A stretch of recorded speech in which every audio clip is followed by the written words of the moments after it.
Yes. Yeah, thank you.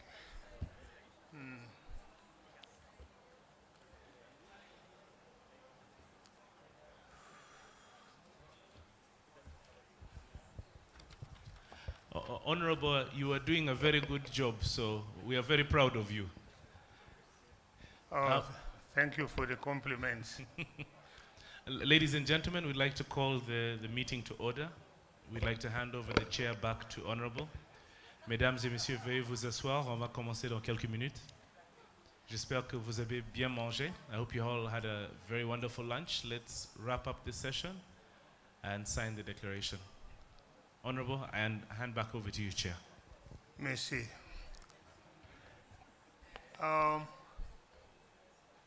Can we take our seats? I think my colleague ministers, come around. come around, and the representatives of the different countries. Let us take our position,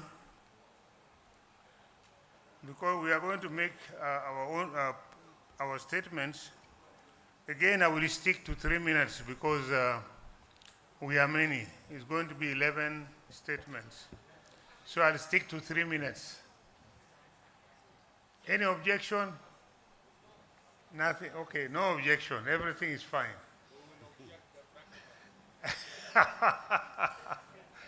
I think our brother from Eritrea knows better. Our brother from Eritrea knows better how they vote when it comes to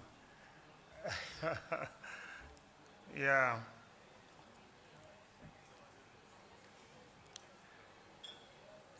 Now we have a list of 11. I think more than 11. 1, 2, 3, 4, 5, 6, 7, 8, 9, 10, 11. Yeah, 11. I want,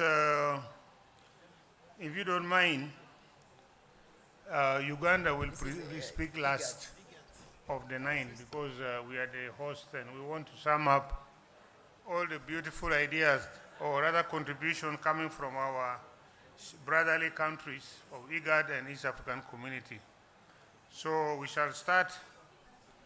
The first speaker, in the absence of Tanzania, which is, should have been the next, I'll call the Republic of Sudan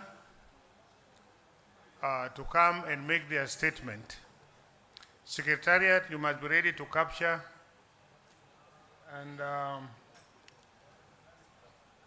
and everybody must pay attention. Pay attention. Thank you very much.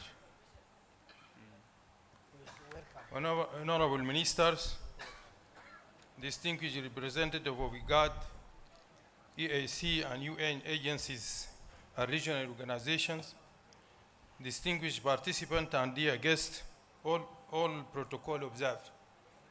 On behalf of His Excellency the Minister of Interior of the Republic of the Sudan, who is not able to attend this high-level meeting, I would like to express my sincere appreciation to government of the Republic of Uganda for hosting this important conference, which aims to discuss durable solutions for refugees in the region. Thanks also extended to UN agencies, IGAD and EAC, for great efforts done during the last 2 days. Ladies and gentlemen, since its independence, Sudan has long history and experience in hosting refugees from the region and the other parts of the world. The number of refugees in Sudan is estimated to be 1.4 million persons. Due to Sudanese culture, refugees in Sudan are warmly welcome and are allowed to live and work freely among the Sudanese society rather than living in camps in any part of the country. And, they also benefit from all services provided to Sudanese citizens. Your Excellencies, the current situation in Sudan has become a source of great concern, not only for Sudanese people and government of Sudan, but also for the region. the African continent. The said problem has created a new humanitarian situation due to the irresponsible acts of rapid-supported forces which affected hospitals, residential area, public utilities, and infrastructure in the capital. The government of Sudan is working hard to improve the humanitarian situation by providing assistance to those who are affected. The government is trying to restore and improve basic services such as health care, electricity, drinking water, and enhancing security. As a result of humanitarian situation caused by the current crisis, the government of Sudan received relief and humanitarian aid from friendly and brotherly countries through Port Sudan Airport in East Sudan. Those humanitarian supplies are distributed by Sudanese Humanitarian Aid Commission, by Sudanese and in coordination with the competent Sudanese authorities.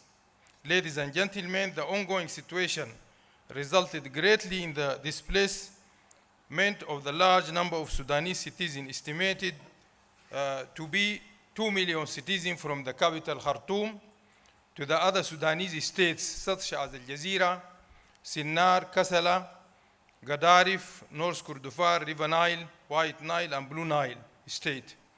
Those displaced persons constitute the majority of those who were affected by the current situation.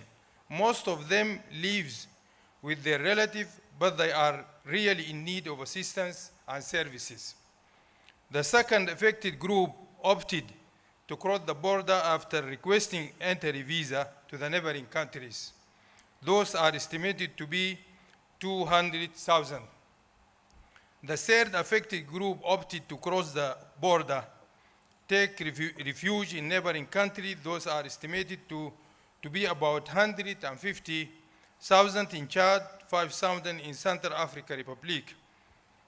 Excellencies, the government of the Republic of Sudan believes that they are in need for concerted regional and international effort to find a sustainable solution to the refugee problem through focusing in the root causes of the refugee problem.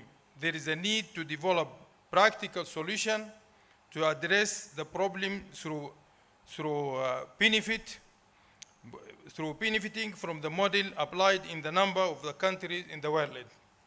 It is worth mentioning Sudan is actively involved with the regional and international environment.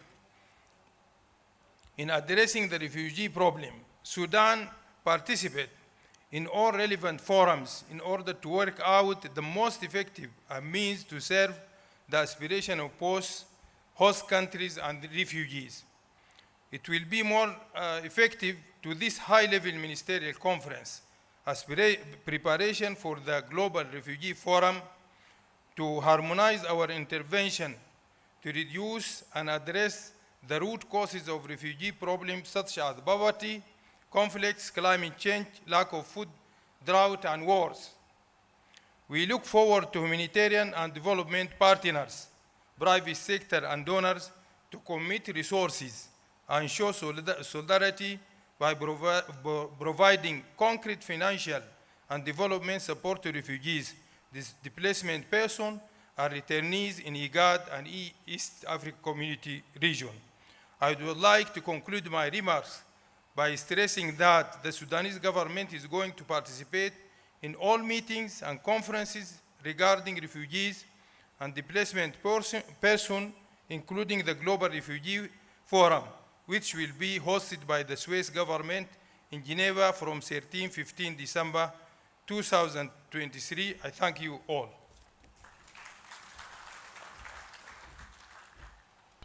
Thank you very much, our delegate from Sudan. The other ministers I had not introduced. We have amongst us here, Minister in charge for for local government. Madam, can you share around the Minister for Local Government of the Republic of Uganda is standing with us.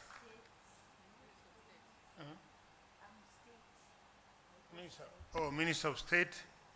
In some countries, Minister of States are higher than cabinet ministers. So that's okay. Our sister is part of our team, together with Minister of State also, Honorable Esther Nyakun, who is Minister of State for Disaster Preparedness and Refugees, who has now shifted on the Rwanda side.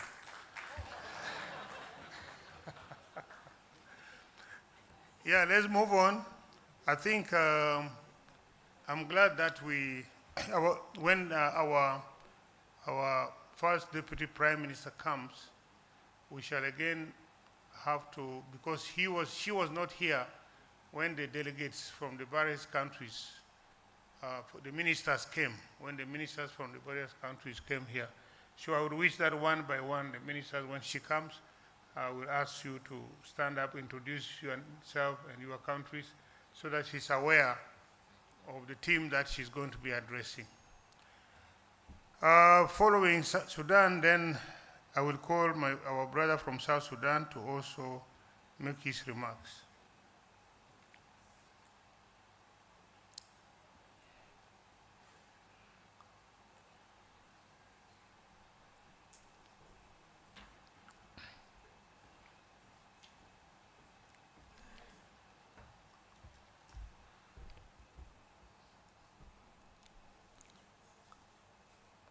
Thank you, Chair. I will align with the existing protocol. Allow me to take this, allow me to thank the government and the people of Uganda for invitation and excellent hospitality extended to me and members of my delegation. I am very grateful and appreciate this courtesy. Allow me also to take this opportunity to extend the same feeling to IGAD and East Africa community on successful convening of this conference.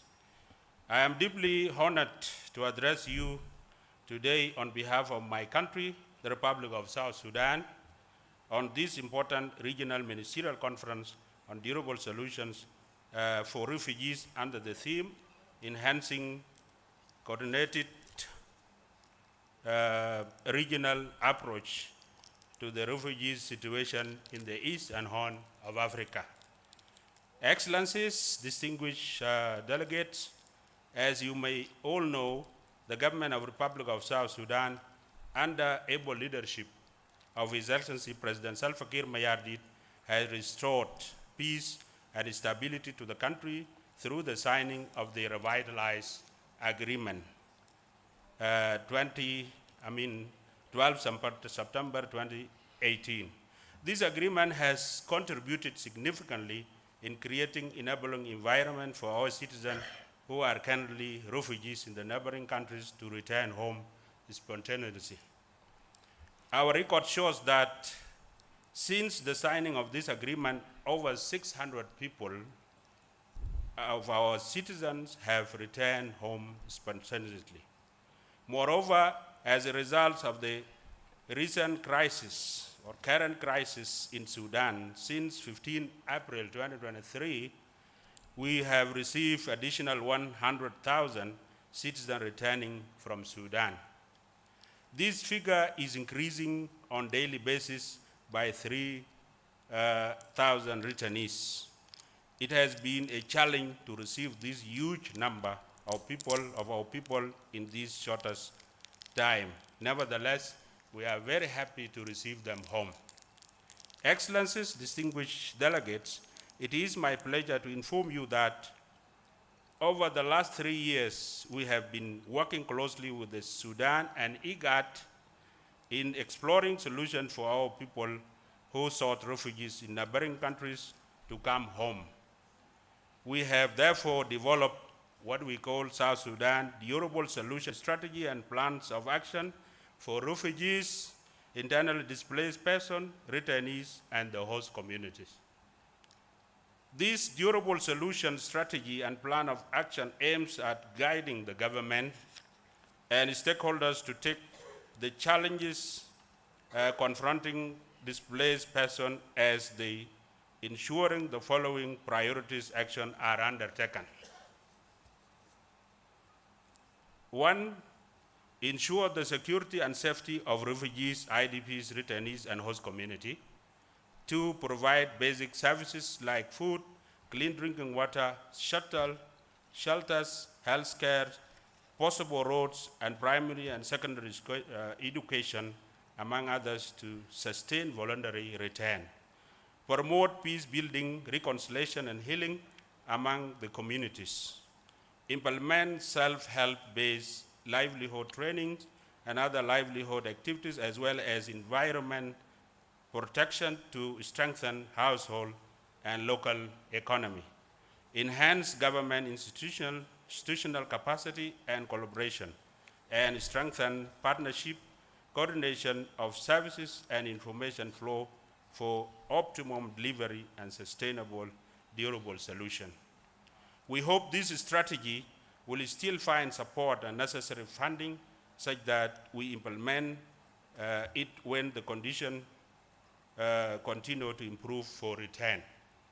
Excellencies, distinguished delegates, in the spirit of brotherhood and international solidarity, the Republic of South Sudan welcomes those who are in need of asylum despite our own internal challenges.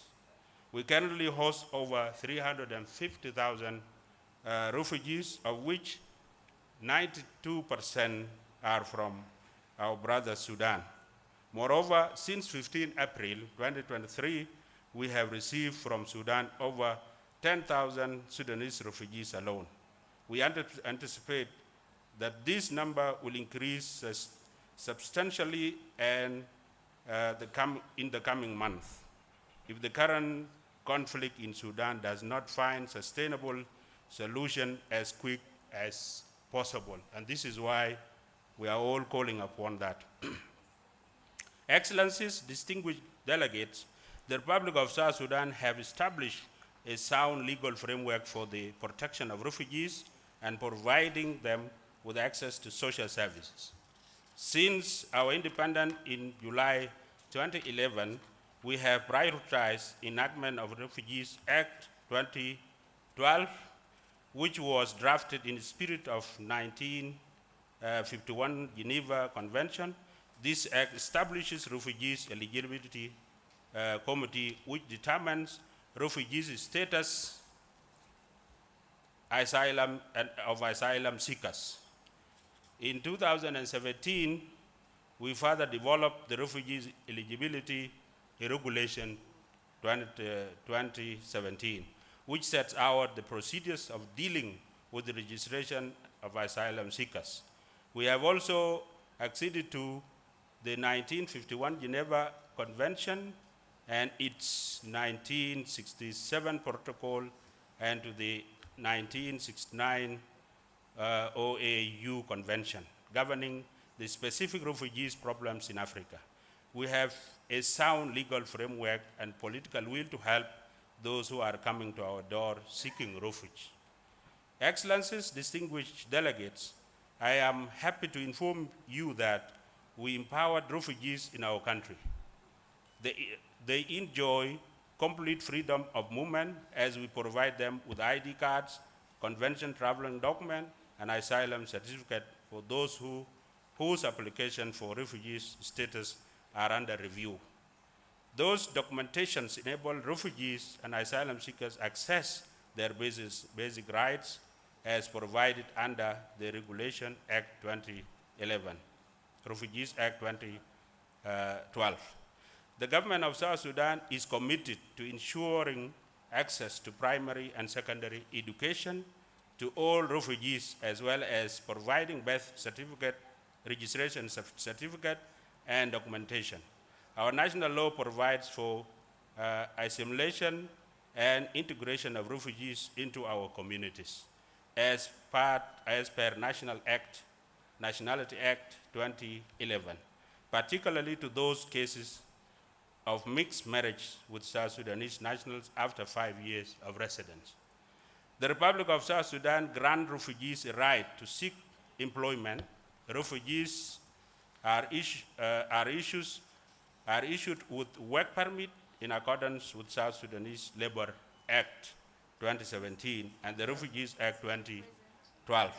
We promote settlement of refugees in several areas and encourage self-reliance by giving substantial agricultural land to refugees for livelihood activities.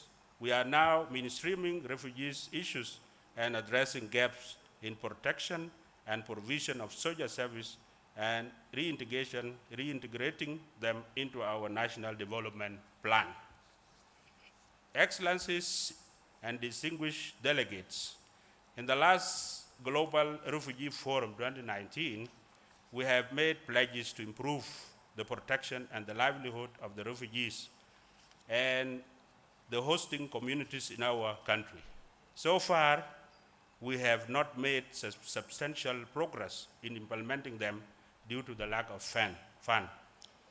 These pledges are still valid, and we hope we will find a matching donor who will help us to realize them.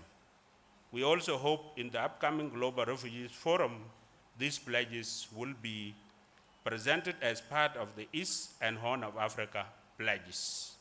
In regard to that, I call upon all of us to commit to this June 2023 Monyonyo IGAD-EAC Africa Ministerial Declaration on Durable Solution for Refugees in East and Horn of Africa that we are going to sign today. As we are preparing for effective participation in the upcoming Global Refugees Forum with one common goal, objective, and agenda. Excellencies and distinguished delegates, before I conclude, I would like to seize this opportunity through this very important conference to appeal to regional and international community to support the government of South Sudan in its endeavored effort to manage the influx of returnees and refugees who are crossing into South Sudan, causing a heavy humanitarian and economic burden on our government, and perhaps beyond.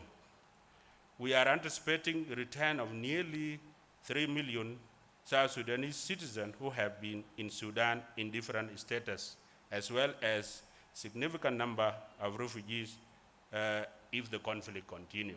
And this is why we, all of us, call for this conflict to stop. Finally, once again, my sincere thanks goes to the government of Uganda, IGAD, and East Africa for convening this important and timely conference.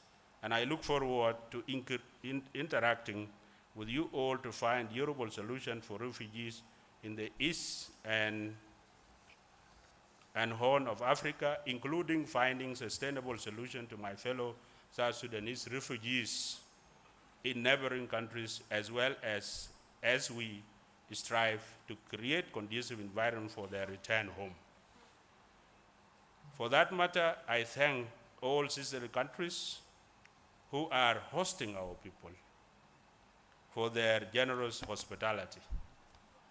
Equally, I thank all partners, UN agencies and international NGOs, and above them, the donor community for their continued support despite the challenges they all going through.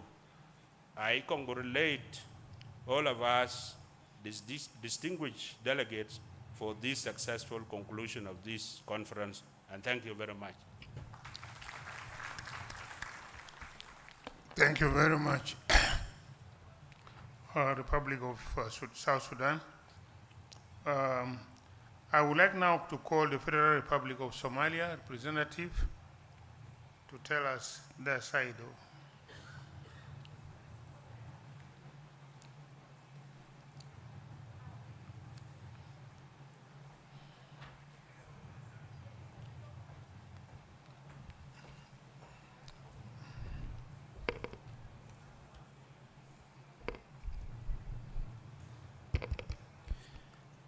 Chairperson, ministers, guests, ambassadors, all protocol observed.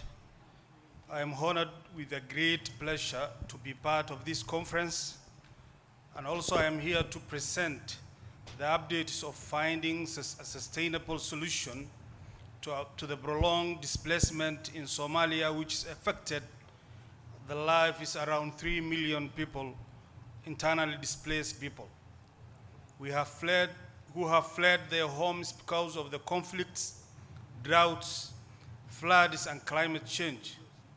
Displacement is a challenge to stability, public security, and social economic development. The community, the displaced person face humanitarian problems and abuses also. Honorable Minister, Yes. Respectfully, I'd like to just announce the arrival of our guest of honor. Thank you. I'd like to kindly request just that you just hold just for a few minutes as we sing the anthems, because our guest of honor is walking in as we speak. Okay. Ladies and gentlemen, can we kindly be upstanding?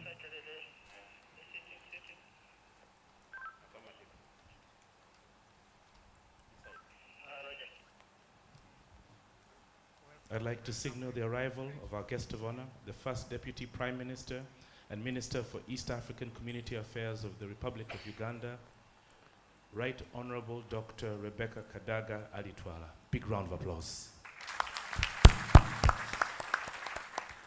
Can we kindly stay upstanding for the national anthem, the East African anthem, and the African Union anthem?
Ladies and gentlemen, you may kindly take your seats.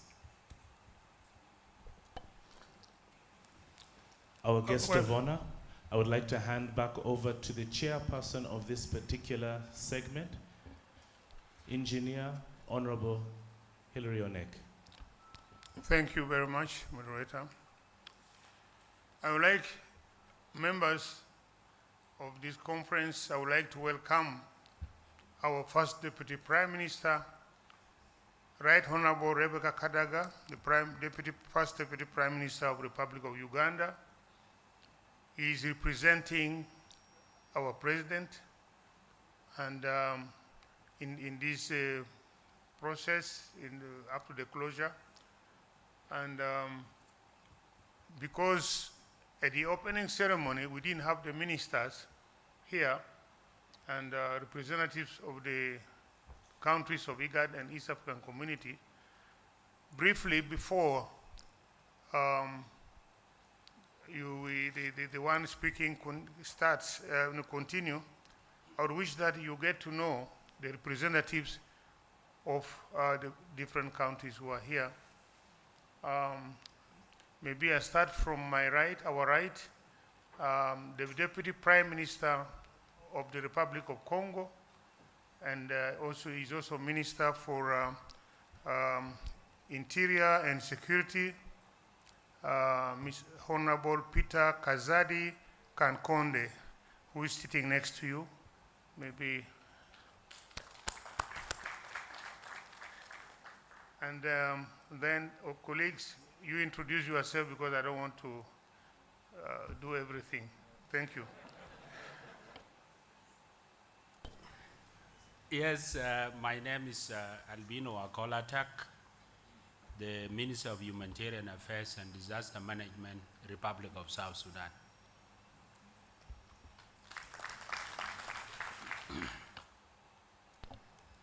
Thank you very much.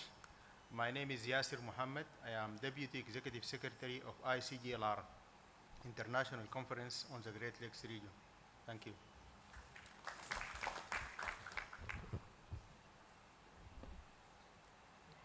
Honorable Guest of Honor, my name is Irene Chasisaka. I'm the Director of Social Sectors at East African Community, representing Secretary General Dr. Peter Mutuku Mathuki. Thank you.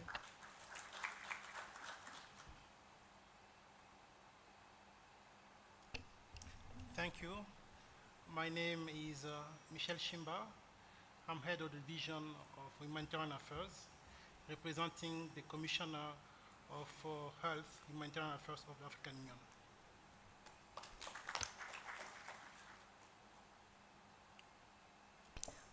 Good afternoon and bonjour, Honorable. My name is Fathi Alouan.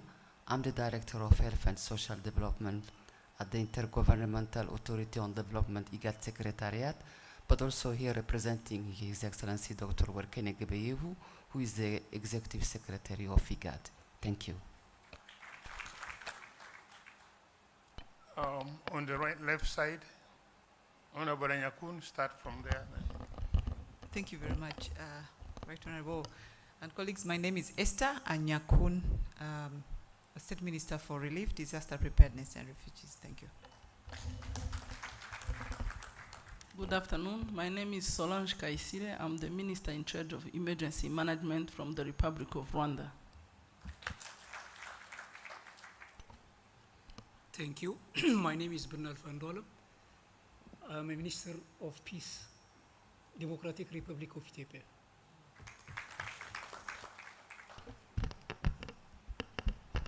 Good afternoon, Your Excellency. My name is Major General George Owino, Kenya's High Commissioner to Uganda. I'm representing my Minister for Interior.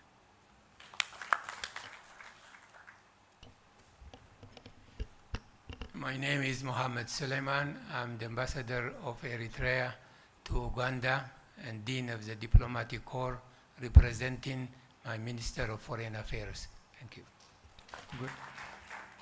Good afternoon, Excellency. My name is Ahmed Ibrahim, Ambassador of the Republic of Sudan to Uganda, representing my Minister of Interior Affairs of Sudan. Bon après-midi. Mon nom est Ahmed Mohamed, secrétaire exécutif en charge de la gestion des risques. Je représente le ministre de l'Intérieur de la République de Djibouti.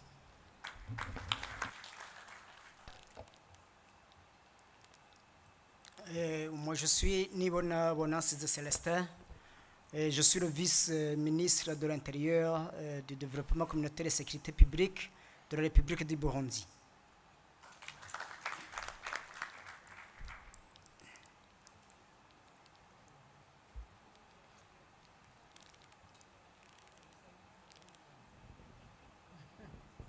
I'm Businga Victoria Rusoke, co-chair to the CRRF, representing the Ministry of Local Government.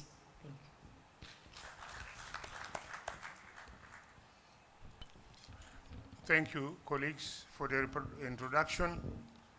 The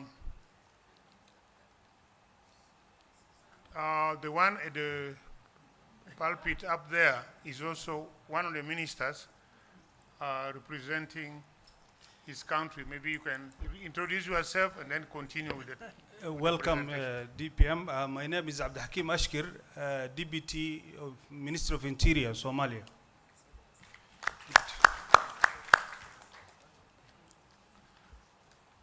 So you can continue. Yes, Right Honorable, we have presentation from 11 ministers, but we now have 3.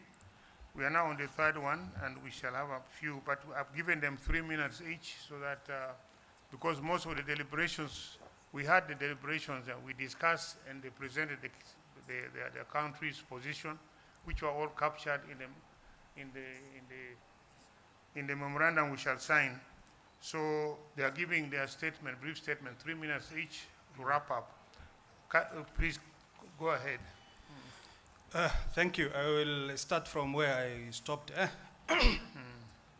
The federal government of Somalia top priorities is finding a sustainable solution for the internally displaced aligned with the National Development Plan. Several key durable solution initiatives and projects are currently ongoing in the country, supported by different durable solution actors and donors. However, the humanitarian and development support for the durable solution remains linked to specific organizational mandates and priorities. The ongoing work on the durable solution has no clear overall coordination and communication mechanism at the federal level, state level, and local government levels also. Therefore, the federal government of Somalia has given priorities to find a sustainable, durable solution for prolonged displacement at the affected IDPs and hosting communities. The government of Somalia established a durable solution interministerial forum. This forum brings together the government stakeholders and federal member states in relating to finding a sustainable, durable solution of the displacement people. The federal government of Somalia, the primary objectives of the government of Somalia of the durable solution and the interministerial forum are to provide strategic directions, develop policies, and approve and harmonizing durable solution action plan at the national and regional level.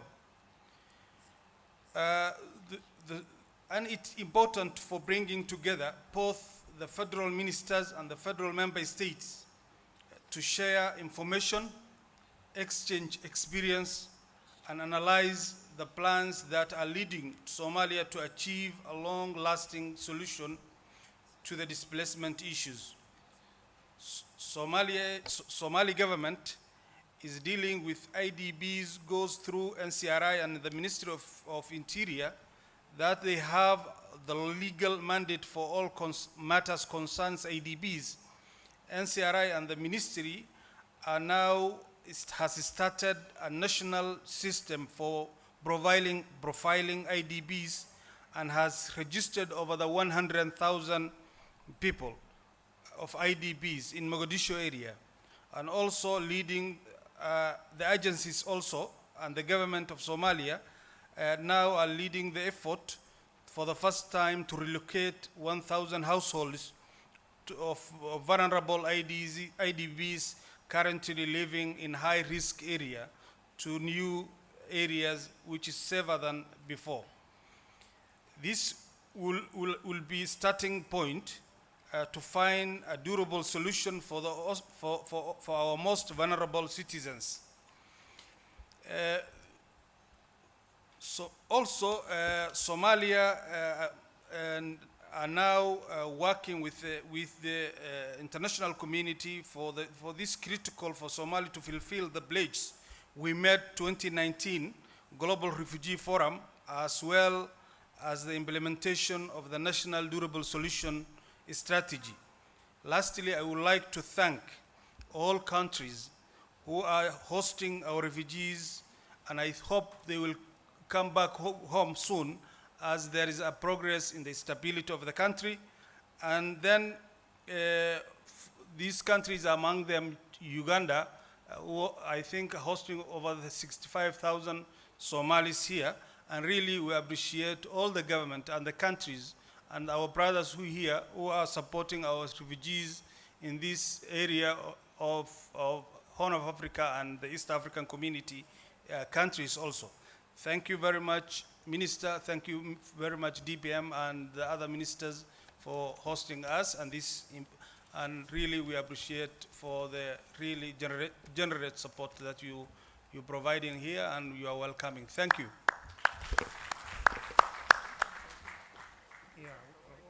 Most of these are finished. Actually, what's remaining now? Oh yeah, we actually have somewhere here. But this one, after this, then we read the memorandum which we are going to sign. And then we sign it. And then you give your remarks, closing the speech. I try to push. Okay. Members, we will let us stick to the 3 minutes because we have already talked about all those, what we are doing in your country, we know. All the procedures, activities, that one is known, we don't need to repeat here. We have to only say something that can contribute to the resolutions that we are going to sign. Okay? So let us summarize, make it short, so that we save time because we are even late. Now, kindly, can I call our brother from the Republic of Rwanda, or our sister from the Republic of Rwanda, to make a brief statement? Okay, Siri. So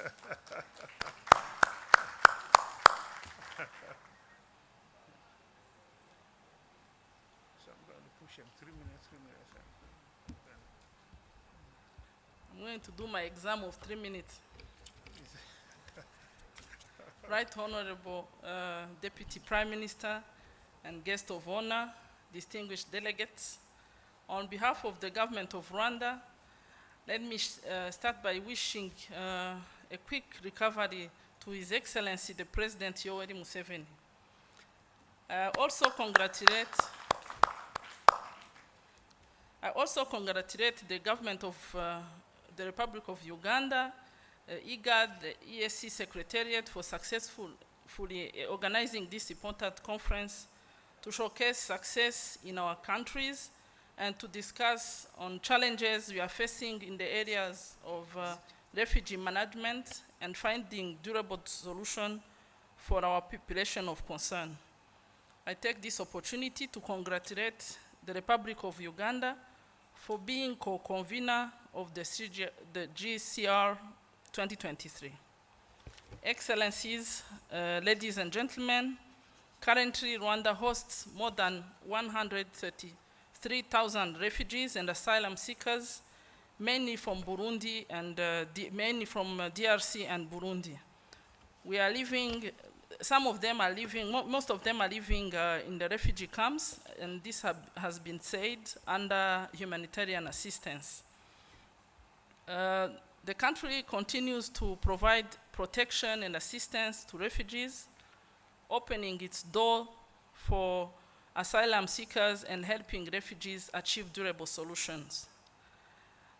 Allow me to provide some highlights. The development approach for refugee response is being successfully implemented in Rwanda, supported by different partners who have been able to build some basic infrastructure, including classrooms, water systems, markets, and to improve economic opportunities for refugees, paving the way for self-reliance. Regarding the Global Refugee Forum held in 2019, we have a good progress in implementing the commitment in areas of education, health, jobs, livelihood, energy, infrastructure, environment, civil registration, refugee access to legal documentation, However, we need to double our effort to increase job prospects, as well as other economic opportunities to address unmet refugee needs and continue to empower them to self-reliance. We have also a good progress in implementing the government commitment on eradication of statelessness by 2024. These include the adoption of a nationality law facilitating the naturalization of stateless people, establishment of the National Stateless Task Force, systematically do the birth registration and assign children a unique identifier directly at birth in the health facility, to name a few. Following the cessation clause, Rwanda has continued to open its door for Rwandan returnees. We urge countries hosting Rwandan refugees to continue mobilizing them for return, and alternatively ensure their integration in the host countries. I take this opportunity to request countries that haven't done so to invoke the cessation clause for Rwandan refugees and continue working with the government of Rwanda to facilitate their safe return and local integration in, or opt for local integration in the host countries. Since 2019, more than 30,000 Burundian refugees have been facilitated to return to their country safely in a safe and dignified voluntary repatriation, and this will continue. To this end, we thank in particular the government of Burundi and UNHCR for the continued collaboration in the matter, and request other countries to put more effort and mechanisms that will enable voluntary repatriation of its citizens in Rwanda.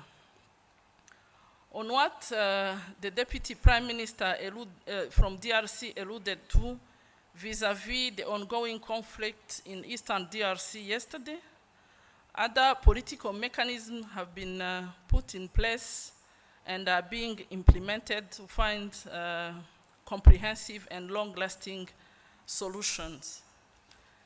Excellencies, distinguished delegates, as I conclude, I would like to highlight that solidarity and responsibility sharing is everyone's role, international community and host countries, and this should be seen in theory, but also in practices.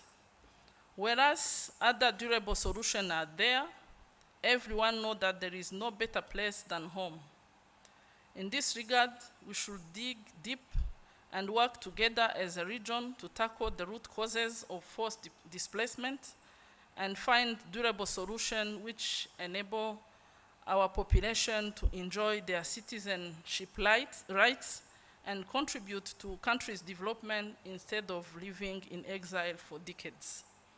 On behalf of the government of Rwanda and the people of Rwanda, I thank you again and commend the leadership of the government of Uganda and its program and achievement in regards to refugee management and preparation of GCR 2023 as co-convener.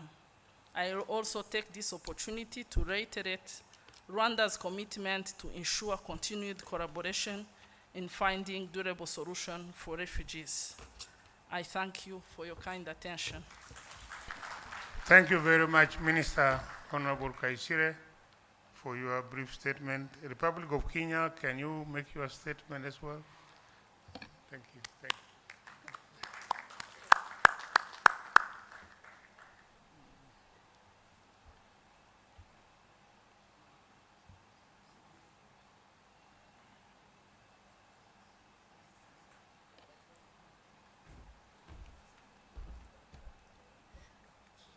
Our guest of honor, the First Deputy Prime Minister of Uganda and Minister for East African Community Affairs, Excellencies, distinguished delegates, all protocols observed, I represent the Cabinet Secretary for Interior and National Administration, Kenya, who was unable to come here today, and that is the office where refugee matters are domiciled.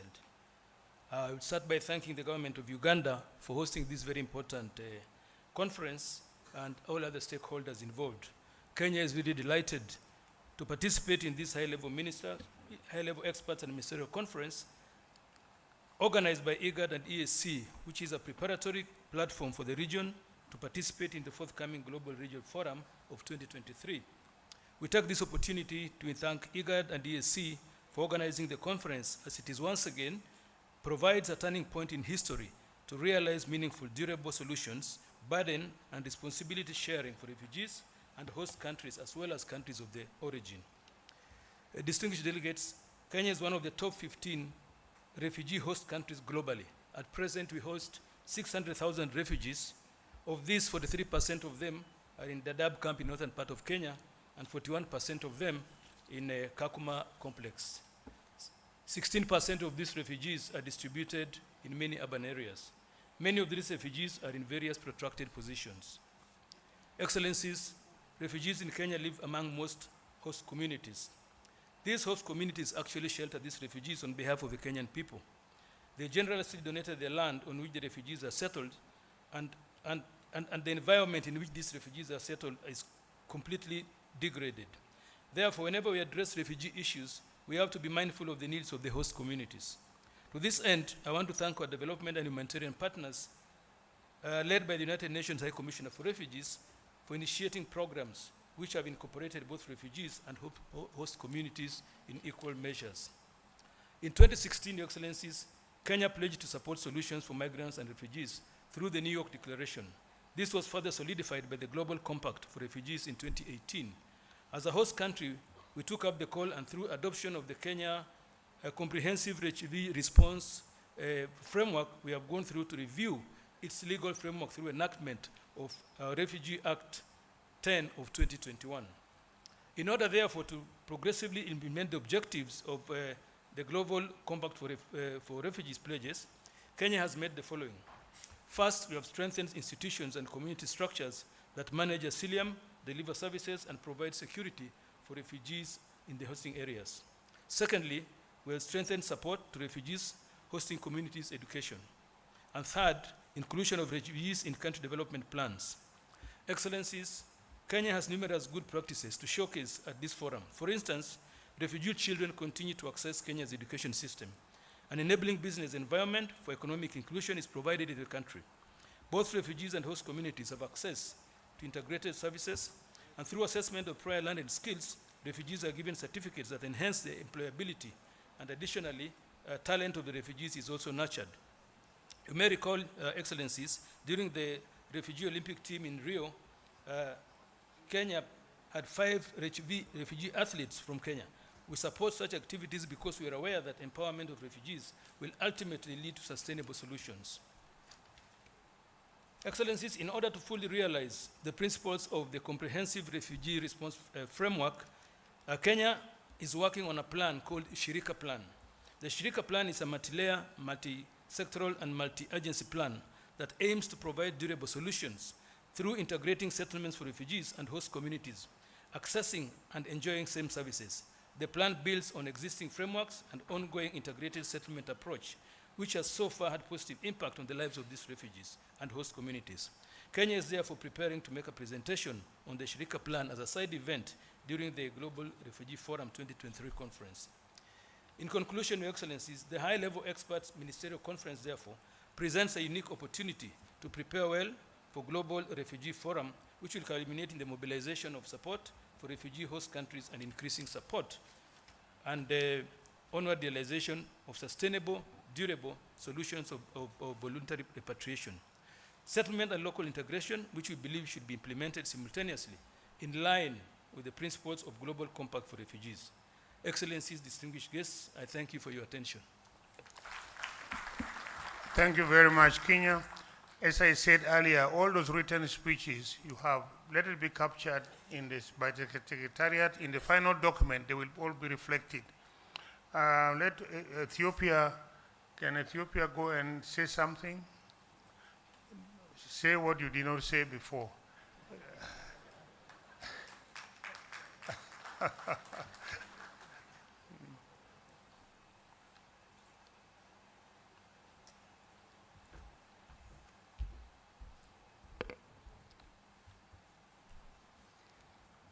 Excellency Ribka Altiwala Kadaga, First Deputy Prime Minister and Minister of East African Community Affairs of the Republic of Uganda, distinguished guests, ladies and gentlemen, I would like to express my gratitude to the people and the government of Uganda for their warm hospitality. I am also grateful to the Minister of Relief, Disaster, Preparedness and Refuge of the Republic of Uganda, the IGAD and EAC, for organizing this important conference on durable solution for refuge in the Horn, East and Great Lakes region. Our region collectively hosts over 5 million refugees and asylum seekers, and it is our responsibility to ensure that there are affordable both protection and durable solution as per our commitments to the 1951 Refugee Convention and the safeguards agreed upon by the international community during several global refuge fora. This conference will provide the preparatory platform for our region to make the best out of the forthcoming global event, the December 2023 Global Refuge Forum, GRF, to be staged in Geneva, Switzerland. The IGAD and EAC region in Africa hosts the largest number of refugees on the continent, with over 5 million refugee and asylum seekers and 12 million internal displaced persons, IDPs, as of May 2023. The region faces multiple drivers of displacement, including conflict, drought, flooding, food shortage, insecurity, and local violence. To address the dynamic refugee context in the region, it is crucial to understand the regional realities and initiatives being carried out. This conference will help us take stock of progress solution in line with the GRF, GCR pledges among IGAD, EAC members of the partner states. Excellencies, ladies and gentlemen, being home to nearly 1 million refugee and asylum seekers in the region, my country, Ethiopia, has a lot to share and learn from this conference. As a co-convener of the 2019 GRF, Ethiopia has made bold commitments in 4 areas: jobs and livelihoods, education, protection capacity building, and energy, environment, and infrastructure. With Ethiopia's determination to live up to its promises and the firm commitment and collective effort of government, donors, and development partners, we have achieved good results in all pledged areas. So far, Ethiopia has made significant progress in creating a favorable environment for refuge by implementing directives that align with its progressive refuge proclamation ratified in 2019. These directives include freedom of movement, the right to work, grievance and appeal handling, and an internal guideline for the appeal hearing council. Ethiopia has also included refuge in its civil registration and vital statistical system improvement strategy and cost action plan of Ethiopia from 2021 to 2026, and the national social and behavioral change strategies to increase demand for vital events registration. Refuge and asylum seekers are also included in the national strategy on violence against women and children, which provides access to holistic response services to gender-based violence, survivors and shelter services for survivors who need extended separation time period. Furthermore, refugees can access mobile courts and free legal aid services provided by university legal aid centers throughout the country. Overall, a total of 868,968 refugees have been provided with proof of registration to enable them access to these and related services. We have managed creating economic opportunities for more than 100,000 refugees and members of community hosting, beside 11,949 individuals from the refugee and host communities benefited from quality and accredited skill training.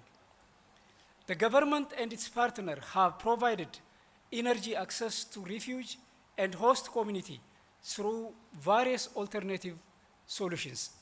This includes grid-connected and solarized cooking and light and other energy efficiency systems for home, infrastructure, and electrified health centers and schools. These interventions benefit 467,000 refugee and host communities.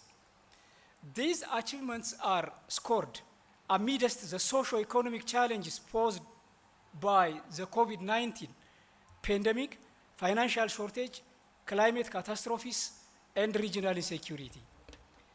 Ladies and gentlemen, with all the challenges aside, the achievements would be used as a springboard for the full realization of the pledge with coordinated commitment and support in the spirit of burden and responsibility sharing from the international community to find durable solutions to refugee and host communities in the globe as a whole and in our very region. I thank you. Thank you very much, Minister from Ethiopia. Eritrea, do you have anything to say? Add something. Add something. I give you only 2 minutes, Eritrea, because Ethiopia has spoken.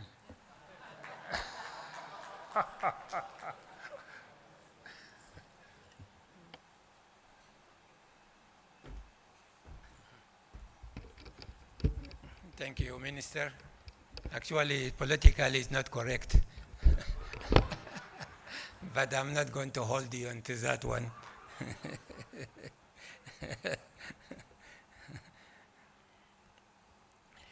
Good afternoon, everybody. Right Honorable First Deputy Minister and Minister of East Africa, ladies and gentlemen, all protocols observed. I was planning to speak for 2 minutes earlier. Now I might do it 3 minutes. First, I'd like to thank the Republic of Uganda for hosting this meeting, and also thank the Secretariat for doing a great job in managing the conference and producing the draft declaration. I will also summarize my statement. It's actually a long one, but I will submit the complete one for the Secretariat to reflect the inclusion in the record. It gives me great pleasure to address this august body once again on behalf of the government of the state of Eritrea. My country wholeheartedly welcomes the convening of this meeting to address the critical issue of refugees in the Horn, the East and Great Lakes, and help find lasting solutions to these issues that has affected and will continue to affect millions of people in the region and in the world at large. Ladies and gentlemen, the government of Eritrea believes all refugees challenges that we have could be addressed correctly if all member states genuinely work together in the hope of finding a sustainable solution. We believe it is the time now to cultivate harmony among the member states of these regions as well as the wide continent so that we may address the root causes of these challenges. Eritrea reiterates its full commitment to the values of principles of international refugee protection instruments. Eritrea also stresses that distinction between economic migrants and refugees is critical in order to address the protection needs of refugees. International migration need to be promoted in a regular, non-discriminatory, and ordinary manner. In this regard, the UNHCR and countries of destination need to better vet asylum claimants. This will help address the protection needs of refugees in accordance to the international law. Eritrea maintains a policy of voluntary repatriation of its nationals. It opposes any forced repatriation or expulsion. Eritreans who choose to return to their home countries are encouraged and assisted to reintegrate and become a productive member of the society. In conclusion, regional, continental, and global cooperation in the area of protection of refugees' rights can only be advanced by addressing the root causes and by ensuring elimination of double standards and the politicization of refugees issues. We need to develop a holistic and multi-pronged strategy for collective action. Only then can we have a durable solution to be found, and I thank you. Thank you very much, my brother from Eritrea. Actually, he's my friend, that's why I was just joking. But I'm sorry, if you took the joke badly, you added 1 more minute. Our brother from Djibouti, can you come up and say something?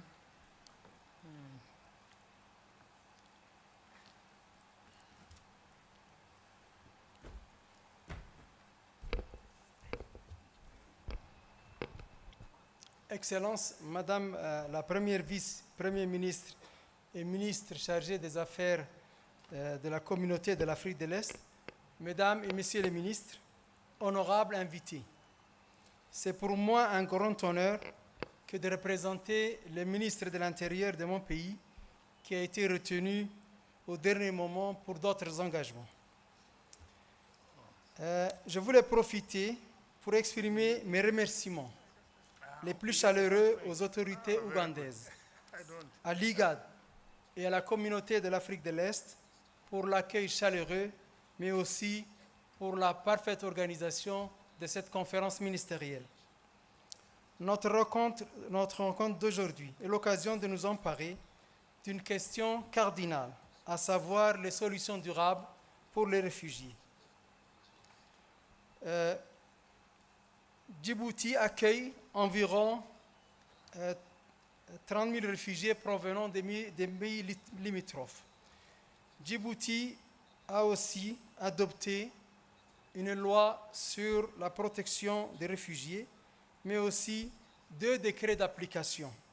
Un premier décret fixant les règles de procédure, les modalités d'organisation et de fonctionnement des organes chargés de la gestion du statut des réfugiés, mais aussi un deuxième décret fixant les modalités d'exercice des droits fondamentaux des réfugiés et des demandeurs d'asile. Mon pays aussi a commencé à délivrer des cartes d'identité aux réfugiés pour les aider à atteindre l'autonomie et à exercer leur libre circulation. Cette carte aussi sert d'autorisation de séjour, mais aussi de permis de travail en République de Djibouti. La République de Djibouti se réjouit de la tenue de ce dialogue organisé par le gouvernement ougandais en sa qualité de co-organisateur du Forum mondial. Mesdames et Messieurs, il s'agit d'une large concertation qui nous a permis de faire la lumière sur une série de facteurs essentiels pour comprendre et adapter nos réponses aux déplacements forcés. Mesdames et Messieurs, il est temps maintenant à nous de trouver les leviers essentiels pour mobiliser toutes les ressources et répondre efficacement aux besoins de protection et de solutions durables, tant pour les réfugiés, mais aussi pour les communautés d'accueil. Je ne doute point de la pertinence de nos échanges lors des séances plénières sur la protection et les solutions durables en faveur des réfugiés. Je crois que notre déclaration d'aujourd'hui servira une contribution au Forum mondial sur les réfugiés prévu à Genève du 13 au 15 décembre de cette année. En conclusion, nous devons tous investir aujourd'hui pour des lendemains plus sûrs pour nos réfugiés. Je vous remercie de votre aimable attention.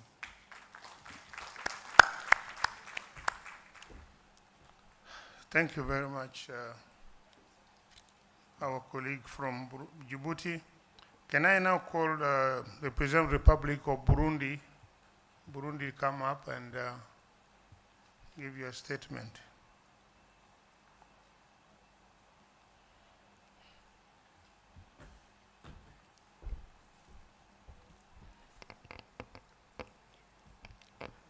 Excellences, honorable Madame le Premier ministre et ministre de la Communauté des Affaires de l'EAC, Mesdames et Messieurs les ministres et chefs de délégation, les distingués invités, auguste assemblée. La délégation burundaise aujourd'hui présente dans cette salle a le plaisir et la joie de pouvoir s'adresser à cette auguste assemblée et exprime sa profonde gratitude à l'organisation de la présente conférence IGAD-EAC pour avoir bien voulu inviter le gouvernement de la République du Burundi à participer à ces assises de la conférence ministérielle de haut niveau IGAD-EAC sur les solutions durables pour les réfugiés. Et nous félicitons l'IGAD-EAC pour son dévouement inégalable à la cause des réfugiés et de toutes les personnes qui, pour des raisons diverses, quittent leur foyer, souvent pour des destinations inconnues. Et son souci majeur devrait être orienté dans l'amélioration des conditions de vie des personnes qui ont tout laissé derrière pour s'installer dans les pays d'asile. Il est sans nul doute encouragé pour son engagement de chercher les solutions durables pour les réfugiés et cela permettra aux pays d'asile et pays d'origine de s'organiser pour une meilleure gestion de ces citoyens respectifs, que toute cette équipe trouve ici les satisfactions et les encouragements et les salutations de son Excellence le Président de la République du Burundi et Président en exercice de l'EAC, Général-Major Evariste Ndayishimiye. Excellence honorable, Madame la Première Vice-ministre et Ministre de la Communauté des Affaires de l'EAC, le Burundi compte un effectif total de 266 468 réfugiés. Parmi cet effectif, nous avons déjà accueilli 210 619 rapatriés depuis 2019 jusqu'au 10 juillet 2023, dont seulement des candidats au retour volontaire attirent notre sensibilité et nécessitent l'appui régional avec l'implication de tous les acteurs dans le processus du rapatriement. Nous remercions pleinement les pays d'asile pour l'hospitalité légendaire qu'ils ont témoigné, qu'ils trouvent ici nos sentiments de gratitude. Pour encourager les réfugiés à prendre une décision éclairée au retour volontaire dans leur pays d'origine, plusieurs missions de sensibilisation ont été effectuées dans les pays d'asile. Toutefois, il faut renforcer les stratégies de l'intégration effective et durable et des rapatriés et des efforts particuliers de tous les intervenants au processus restent attendus et seront orientés dans les secteurs les plus nécessiteux dans le développement intégré de la communauté, tels que l'abus de sang, la santé communautaire, et la scolarisation, la résilience économique pour permettre aux rapatriés et la communauté haute de vivre en harmonie autour des travaux d'intérêt commun. En même temps, les dernières statistiques indiquent que le Burundi héberge 86 816 demandeurs d'asile et réfugiés confondus. Parmi eux, on compte 54 347 qui vivent dans les cas, tandis que 28 636 vivent en milieu urbain. Ces réfugiés et demandeurs d'asile jouissent d'un niveau de protection adéquat dans le respect des conventions internationales et relatives et conformément à la nouvelle loi portant réglementation des migrations au Burundi. Le Burundi héberge également 1188 personnes à risque d'apatride, dont la base de données est régulièrement mise à jour. Un plan d'action national de lutte contre l'apatride, incluant les personnes à risque d'apatridie, sera mis en place. Excellences, honorable Madame, le Premier ministre et ministre de la Communauté des Affaires de l'EAC, Mesdames, Messieurs les chefs de délégation, et nous avons connu des succès, notamment promouvoir l'autonomisation des communautés hôtes et réfugiées par la construction des infrastructures socio-économiques et financement des activités génératrices de revenus. Renforcer le contrôle médical pour prévenir et répondre à la propagation de la COVID-19 et des autres maladies pandémiques. Promouvoir l'intégration des réfugiés et des rapatriés dans le système sanitaire et éducatif burundais. Des défis les plus éminents sont essentiellement la propagation des maladies pandémiques, exemple le COVID-19, la diminution sensible des candidats au retour volontaire à travers tous les pays de l'asile, et le faible niveau de l'intégration effective et durable des rapatriés. À cet effet, nous interpellons la solidarité internationale pour faciliter le rapatriement des réfugiés et renforcer la réintégration dans leur pays d'origine.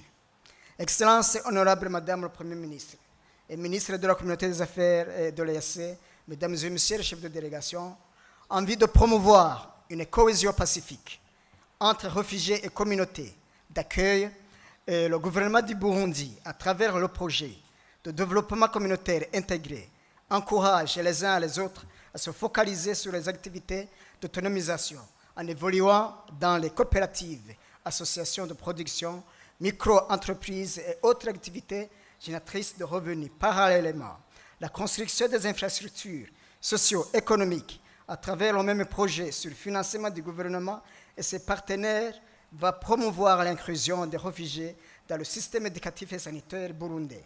Pour la communauté haute, il contribuera également à la réintégration scolaire des élèves rapatriés qui rentrent souvent avec des écarts de curricula entre les pays d'asile et les pays d'origine. En sa qualité de président en exercice de l'EAC, le Burundi s'engage 1. De porter flambeau dans la recherche de solutions durables aux réfugiés de la région. 2. Poursuivre avec dévouement le processus de rapatriement et de réintégration effective des rapatriés. 3. Et de travailler avec les autres pays dans la recherche de solutions locales en matière de réintégration. Et enfin, 4. De garantir la liberté de mouvement des réfugiés. Excellences, honorable Madame le Premier ministre et ministre de la Communauté des Affaires et de l'EAC, et le gouvernement de la République du Burundi remercie encore une fois les organisateurs de la présente conférence IGAD-EAC et ses partenaires pour son indéfectible appui qu'il apporte dans le cadre de trouver ensemble des solutions durables pour les réfugiés. Avant de clore mon propos, je ne manquerai de signaler que le gouvernement de la République du Burundi réitère son engagement au respect de la Convention internationale en rapport avec les réfugiés et demandeurs d'asile et va continuer à assurer la protection dans la limite de ses moyens. Ainsi, le gouvernement de la République du Burundi invite les pays membres de l'IGAD-EAC ainsi que le Haut Commissariat des Nations Unies pour les réfugiés pour une meilleure conjugaison des efforts au rapatriement et la réintégration des réfugiés burundais éparpillés encore dans les pays d'asile, afin que ces derniers puissent rentrer et construire leur chère patrie avec leurs concitoyens. Que Dieu vous bénisse. Je vous remercie de votre aimable attention. Thank you very much, Minister. Thank you very much, my colleagues. Before I invite the Vice Prime Minister or Deputy Prime Minister from the Republic of Congo, I want to give a brief statement from Uganda's side. And then, because these are my bosses now, there are two prime ministers here, and I cannot make them speak before I speak. So I think that is a protocol now. I don't know protocol, but I think if there somebody's higher, you make them later, isn't it? So I'll give opportunity to my Minister of State to say something on behalf of Ugandan government. Briefly, this high-level ministerial conference on durable solutions, guest of honor, and your colleague, the Deputy Prime Minister from Congo, has brought us together, East Africa and IGAD countries, because the refugees are all from our countries. So we need to handle it together jointly. And the reason why we call for this meeting, the first of its kind. And now this meeting has brought us together as brothers. We are now really united. We are going to go forward together. That's a big team towards the resolution of refugee and displacements. So Honorable Anyakun, can you add something small on behalf of Uganda government? And then I call our Deputy Minister from the Republic of Congo to say something on behalf of their government. Okay. No, which one? That would be too long. That would be too long. Just something state. Not a very long speech. It is too long. Don't spend time reading. Just state something good. Okay.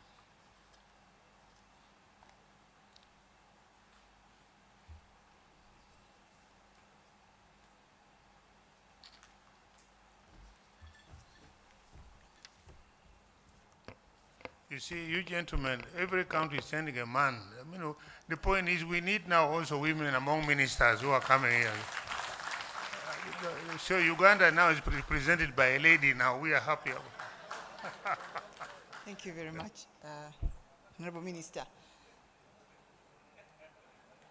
The First Deputy Prime Minister, the Vice Prime Minister from DRC Congo, my senior colleagues, the ministers, ladies and gentlemen, I want to welcome you all on behalf of the government of Uganda.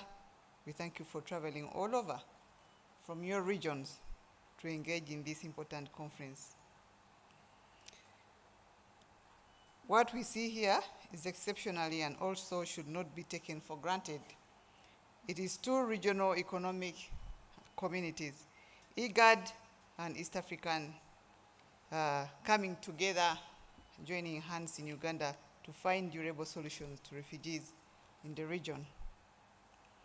We expect of this IGAD-EAC high-level ministerial conference durable solutions. Refugee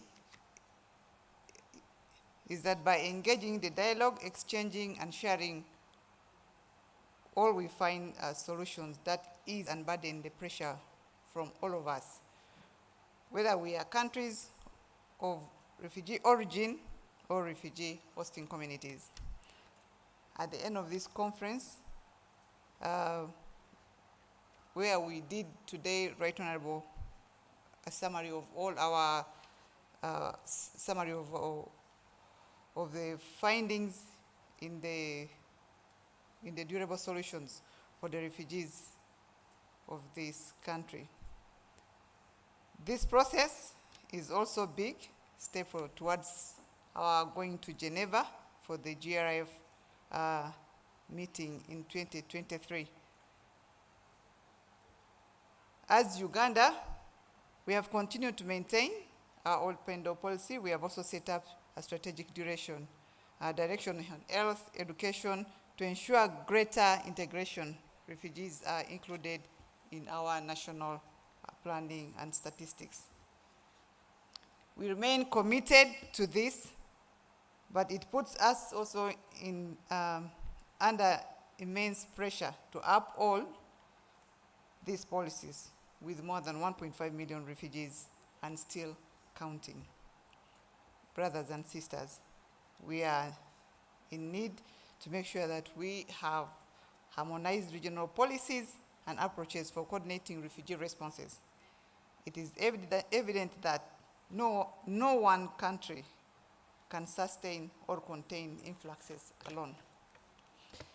The refugee management policies that EAC and IGAD have drafted and we have agreed today, Right Honorable, are a very, very important step to us and to take this direction. But to draft policy, this policy is not enough. We need implementation plan, which we have also agreed when we should be meeting annually and also rotational. And we shall need to be very reliable, accountable, and well-financed. This could be one of our journey regional pledges that need to be matched with resources. We members of the states must be firm commitments to promote peace and resolve conflicts. This is our shared responsibility. We are now observing movements of refugees from countries to another because of disparities in terms of assistance and policies in the region. For example, when the food ration is reduced, we find very big pressure. Our refugees moving to the neighborhood, like we repatriated a few of them last week from Kenya. For example, Uganda is a model of socio-economic inclusion of refugees, providing refugees with skills, making them productive, and also a source of their country upon return.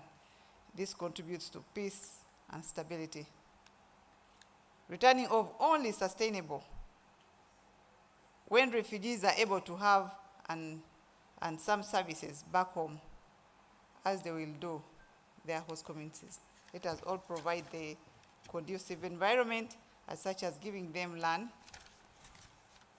We also ask all the partners to match their commitments. This is yet another pledge we can be able to give in Geneva. Let me point out one of the special cases we are grappling with.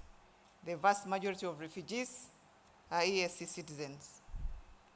Yet when they travel from one country to another in the region, they are treated as differently than their fellow EAC East African citizens.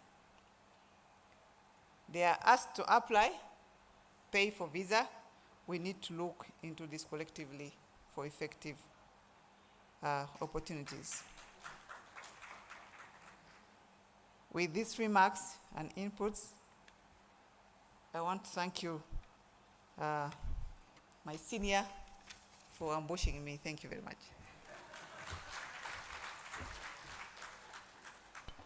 You know, when you're a politician, you always take on ambushes. So thank you very much, our daughter, for really presenting us.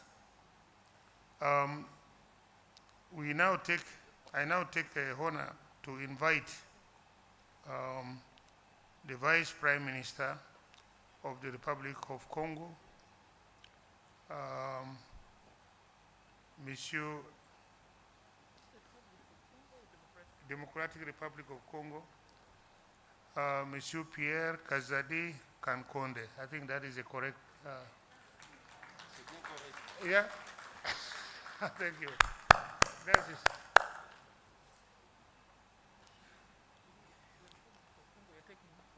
Oh, sorry. Democratic Republic. So there are two Congos. Yeah, that is true.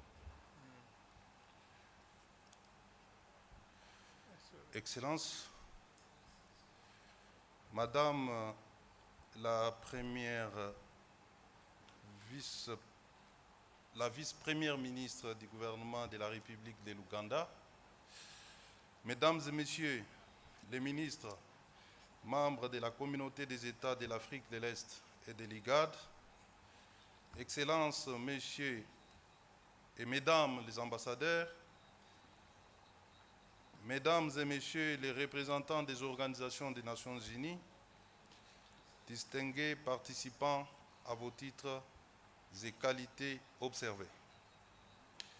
Avant d'entrer dans les vifs de mon propos, permettez-moi de vous transmettre les salutations et les remerciements de son Excellence, Félix Antoine Tshisekedi Tshilombo, président de la République démocratique du Congo, chef de l'État, au gouvernement de la République de l'Ouganda et au peuple ougandais pour l'accueil accordé à des milliers de réfugiés congolais sur son territoire.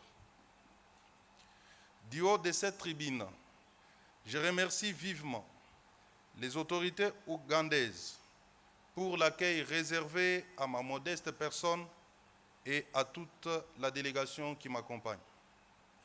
Mes remerciements s'adressent également aux organisateurs des présentes assises ô combien importantes. Mesdames et messieurs, lors de son discours d'investiture à la magistrature suprême le 24 janvier 2019, le président de la République démocratique du Congo avait exprimé sa ferme volonté d'œuvrer pour un retour volontaire au pays de tous nos compatriotes réfugiés, estimés à 1 151 414 personnes au 30 avril 2023. Il s'y est de relever, par cette occasion, que la République démocratique du Congo accueille aussi sur son sol 522 333 réfugiés issus des pays voisins, principalement le Rwanda, la République centrafricaine, la République du Soudan du Sud et le Burundi. Pour faire face à cette situation, le gouvernement de la République démocratique du Congo a signé des accords tripartites relatifs au rapatriement volontaire des réfugiés, ce qui est une solution appropriée au problème des réfugiés. Pour que le retour volontaire des réfugiés soit véritablement une solution durable à la problématique des déplacements forcés, il revient aujourd'hui aux États membres de l'EAC et de l'IGAD, bien plus à toute la communauté internationale, de conjuguer leurs efforts afin de s'attaquer aux causes profondes qui sont à la base des déplacements récurrents de nos populations, de proposer des solutions durables, gages d'une paix sociale et d'un développement de nos différents États. Dans mon intervention d'hier, j'ai relevé que l'insécurité provoquée par l'activisme des terroristes du M23 et d'autres groupes armés soutenus par le gouvernement du Rwanda reste la principale cause de ces déplacements des populations congolaises à l'intérieur comme à l'extérieur du territoire national. Les violences perpétrées par ces criminels contre des paisibles populations n'ont pour motif que la prédation des ressources minières de mon pays. Et pourtant, le président de la République démocratique du Congo, M. Félix Antoine Tshisekedi Tshilombo, par sa politique d'ouverture engagée à l'égard de nos voisins, avait engagé à l'égard de nos voisins, donc la politique d'ouverture engagée à l'égard de nos voisins donnait la possibilité d'une coopération franche et gagnant-gagnant.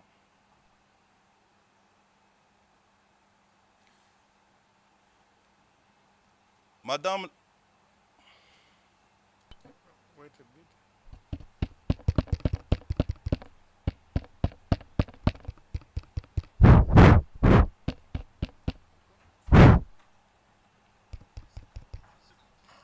Allô? Yeah. Madame la vice-première ministre de la République de l'Ouganda, Mesdames et Messieurs les ministres membres de la communauté des États de l'Afrique de l'Est et de l'IGAD, Excellences, Mesdames et Messieurs les ambassadeurs, s'agissant des bonnes pratiques, la République démocratique du Congo a une longue tradition d'accueil des réfugiés sur son territoire avant même son accession à l'indépendance.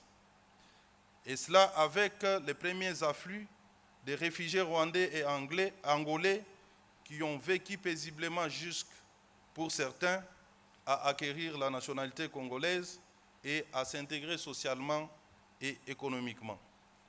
Cette présence de réfugiés a conduit mon pays à mettre en place une politique d'inclusion, traduite par la loi numéro 021/2002 du 16 octobre 2002, portant statut de réfugié en République démocratique du Congo, accordant l'accès à tous les droits hormis les droits politiques.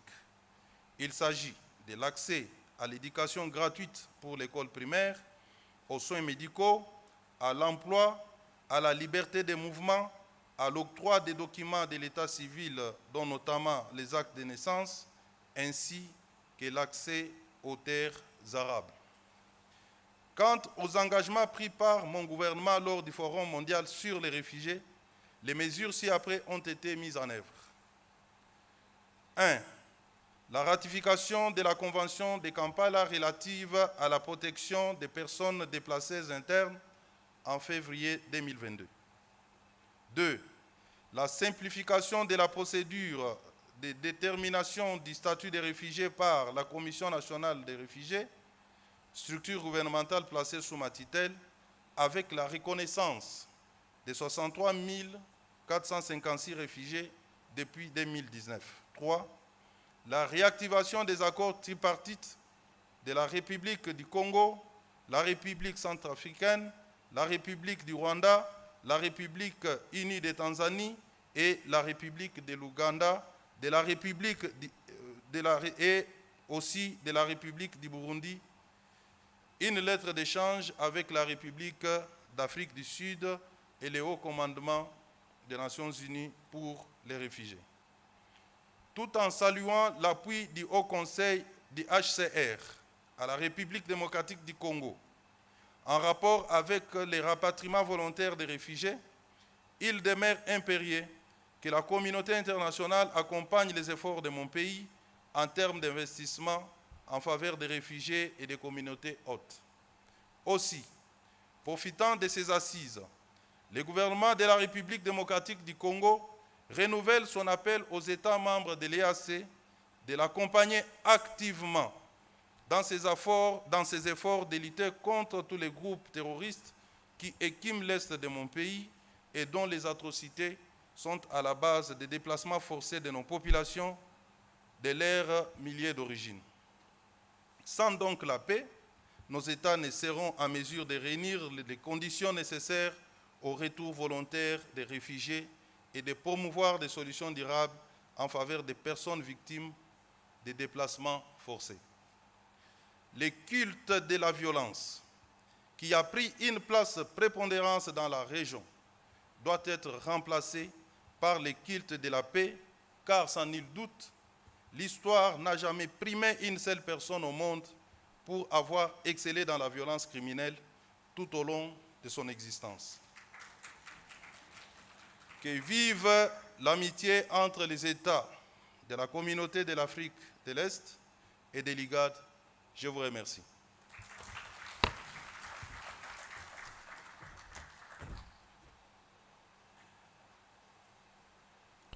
Thank you very much, Excellency. Thank you for your contribution to our conference. Maybe before I call the guest of honor, if the protocol that we are going to sign can be read before she gives her statement. Can the Secretariat, are you ready, or are you ready, the Secretariat?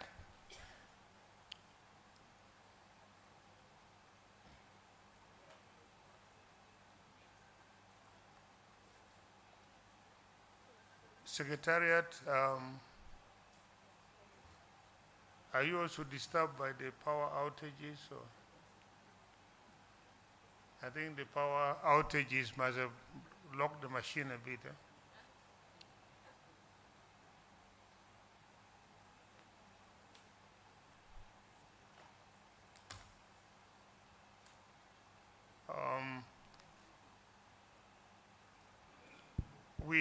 We read the draft this morning, and there were some few inputs that we wanted to get integrated in the report so that it covers all that. Honorable Minister, we are going to project it on the screen so that it's legible and readable by everybody. Okay. You want us to read in silence, or somebody will be reading? If it is on the screen, then somebody will be presenting it, isn't it? Can you move on? Otherwise, we cannot allow an interval of silence, necessary silence. Honorable, maybe it will be projected and let's again, Madam Lucy, read it this, the draft declaration. Okay. Madam Lucy, or Innocent. the floor is yours. Ah, she's coming, thank you.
Our guests of honor and members, among the things we've agreed on, I want to fill the gap of the silence by recapping on what we've agreed here,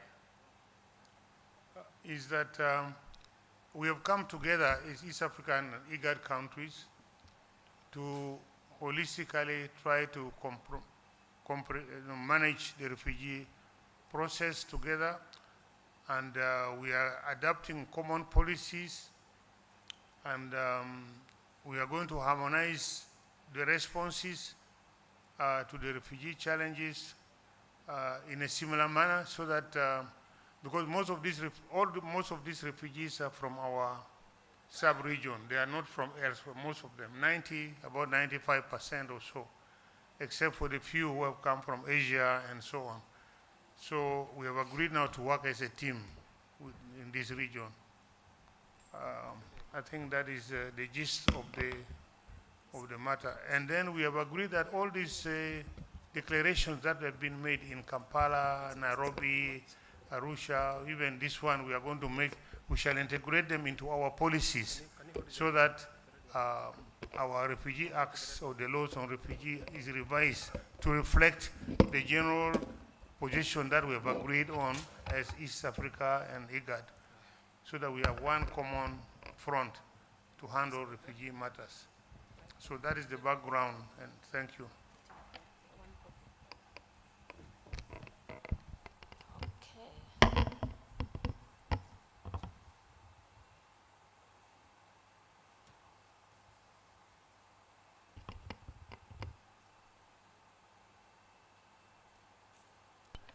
Yes, Lucy, can you start now reading the resolutions that we are going to sign? Thank you very much, Honorable Minister, Engineer Hilary Onek, for the opportunity to read again the declaration. Your Excellency,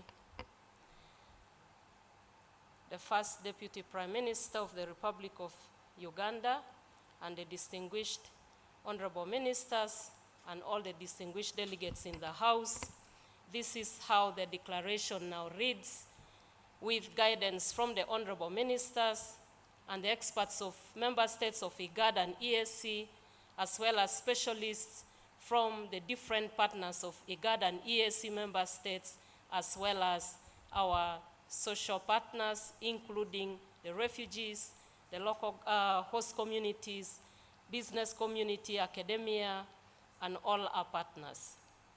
IGAD-EAC Ministerial Declaration on Durable Solutions for Refugees in the East and the Horn of Africa.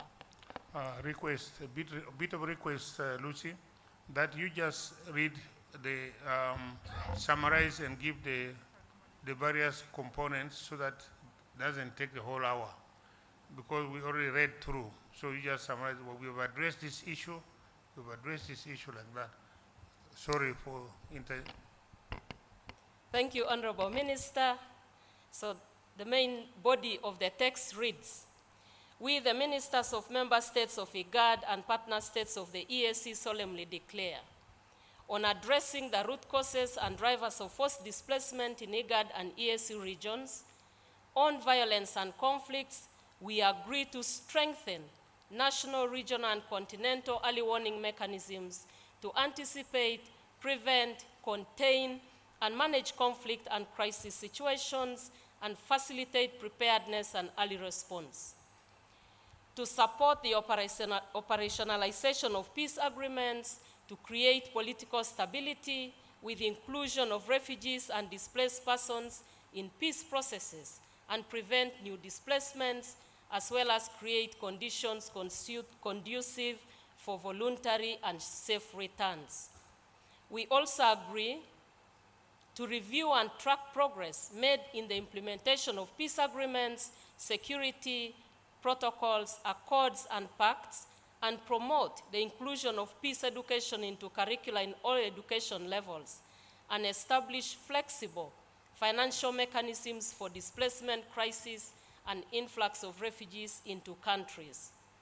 On natural disasters and adverse effects of climate change, we, the ministers, agree to call upon IGAD and EAC member states to utilize the IGAD Climate Prediction and Application Center, ICPAC, its early warning on risk of displacement from natural disasters to elicit mitigation and early response measures. Develop local level displacement risk profiles in disaster hotspots to broaden the knowledge and evidence base of exposure and vulnerability of communities to support targeted early warning to inform policy and decision making. Put in place anticipatory measures to enhance preparedness and building resilience of most vulnerable communities to climate shocks, as well as mechanisms for emergency management. Facilitate cross-border movement and protection of persons affected by disasters by developing and implementing SOPs. Develop comprehensive recovery plans to help populations displaced by disasters to have safe return home and attain increased resilience, sustainable livelihoods, and access to basic services. Work jointly to develop a regional comprehensive adaptation plan of action and partnerships on climate actions to mitigate and adapt to adverse effects of climate change, and invest in food systems and resilience programs to enhance food security and adequate nutrition for both refugees and host communities. On protection, maintaining asylum space and rights of refugees as enshrined in international and continental frameworks to be applied in national and regional policy frameworks, we, the ministers, agree to develop, adopt, and implement comprehensive regional refugee management policies aimed at ensuring harmonized and coherent standards of protection and solutions within and across the IGAD and EAC region in line with international protection standards. Maintain an open door policy permitting the fulfillment of states' international and regional refugee and human rights obligations, and call upon all member states of the region to uphold the humanitarian character of asylum and the non-political act of granting protection to forcibly displaced persons. Adopt and/or amend national asylum legislation and regulations to permit asylum seekers to be consistently protected from refoulement, granted access to territory, quality national asylum procedures, documentation, and provided with effective protection until a durable solution is found. We also agree to harmonize approaches in addressing onward and pendulum movement of refugees and asylum seekers in the region.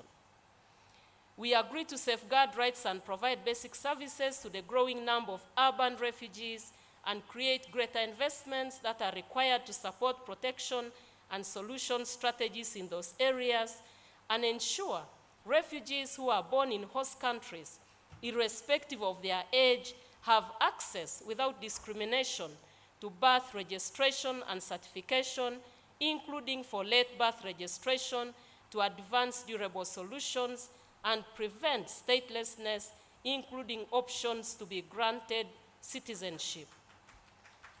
On government-led whole-of-society approaches, we agree to undertake relevant government-led legal, policy, institutional, and regulatory reforms to facilitate multi-stakeholder, multi-sectoral, and whole-of-society approaches in refugee management, and promote experience sharing and benchmarking between and within the member states, ensure refugees and host communities participate in governance of refugee response plans and structures, and advance the localization agenda by fostering engagement with local authorities, civil organizations, refugee-led organizations, and increasing direct budgetary support. On socio-economic inclusion, ministers agreed to strengthen the implementation of existing refugee policy and legal frameworks to address the legal and practical barriers to enabling refugee economic inclusion, promote equal access to economic opportunities for refugees in the host countries through ensuring rights on freedom of movement, access to financial services from banks, and documentation permitting them to engage in employment. Invest in enhancing access to decent work and diverse livelihood opportunities for refugees, returnees, and their hosts to foster self-reliance. Facilitate labor mobility within the region and avail regional opportunities for refugees through the recognition of certification and prior learning, and call upon IGAD member states to adopt the IGAD qualification framework as a foundational measure to enhance self-reliance, and EAC partner states to implement the East African qualification framework for higher education to enhance self-reliance of refugees. We also commit to facilitate free movement of refugees within host countries to enhance social cohesion and equitable access to basic services across EAC partner states and IGAD member states, as well as mobilize partners to support member states of IGAD and EAC to develop and implement programs on employment to provide holistic economic inclusion and social protection services. Generate quality evidence and data responding to knowledge gaps for programming and policies for economic inclusion and social protection for refugees, forcibly displaced persons, stateless persons, and host communities. Create an enabling environment for private sector actors to invest in business ventures to enhance livelihoods and job opportunities for refugees and their hosting communities in the IGAD and EAC regions, and set up appropriate infrastructure that attracts private sector investment to increase the market potential for local economic development in refugee hosting areas, as well as recognize that refugees have market-relevant skills and qualifications and facilitate linkages to the markets. We commit to facilitate refugee access to digital identity documents recognizable by IGAD and EAC member states to ease refugee labor mobility, market access, and job opportunities in the region. On return and reintegration excellencies, the ministers agreed to create conditions conducive to safe, dignified, and voluntary returns, as well as to support sustainable reintegration by investing in peace-building processes that enable sustainable peace and security, mitigate and manage insecurity, violence, and conflicts. Support the right to restitution or reparation of displaced persons through inclusive land use planning policies that consider the needs of displaced communities for settlement, access to land tenure security, and essential services of water, sanitation, healthcare, and education. Undertake institutional capacity building to strengthen land administration and management institutions, mobilize financial and technical resources from partners to promote sustainable reintegration and self-reliance of returnees. We agree to include refugee returnee population in the national development plans, policies, and data management systems, and prepare refugee students by including languages in school curriculum. On resettlement, the honorable ministers agreed to advocate for increased access to resettlement and other sponsorship pathways for the admission of refugees and asylum seekers to third countries as a demonstration of international responsibility sharing, and advocate for complementary pathways for the admission of refugees to third countries, including in IGAD and EAC member states, through labor mobility and opportunities for higher education, while maintaining a right of readmission to host countries.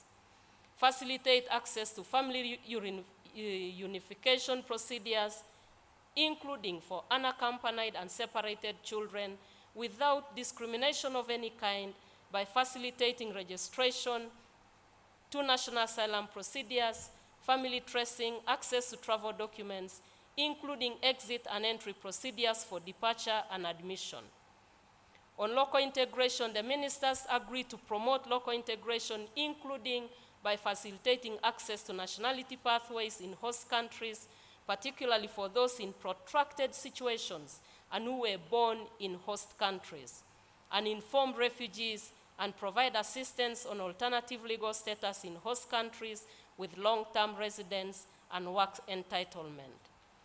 On partnership, burden and responsibility sharing, the ministers call upon the international community to support IGAD and EAC member states through increased responsibility sharing in refugee responses and emergencies.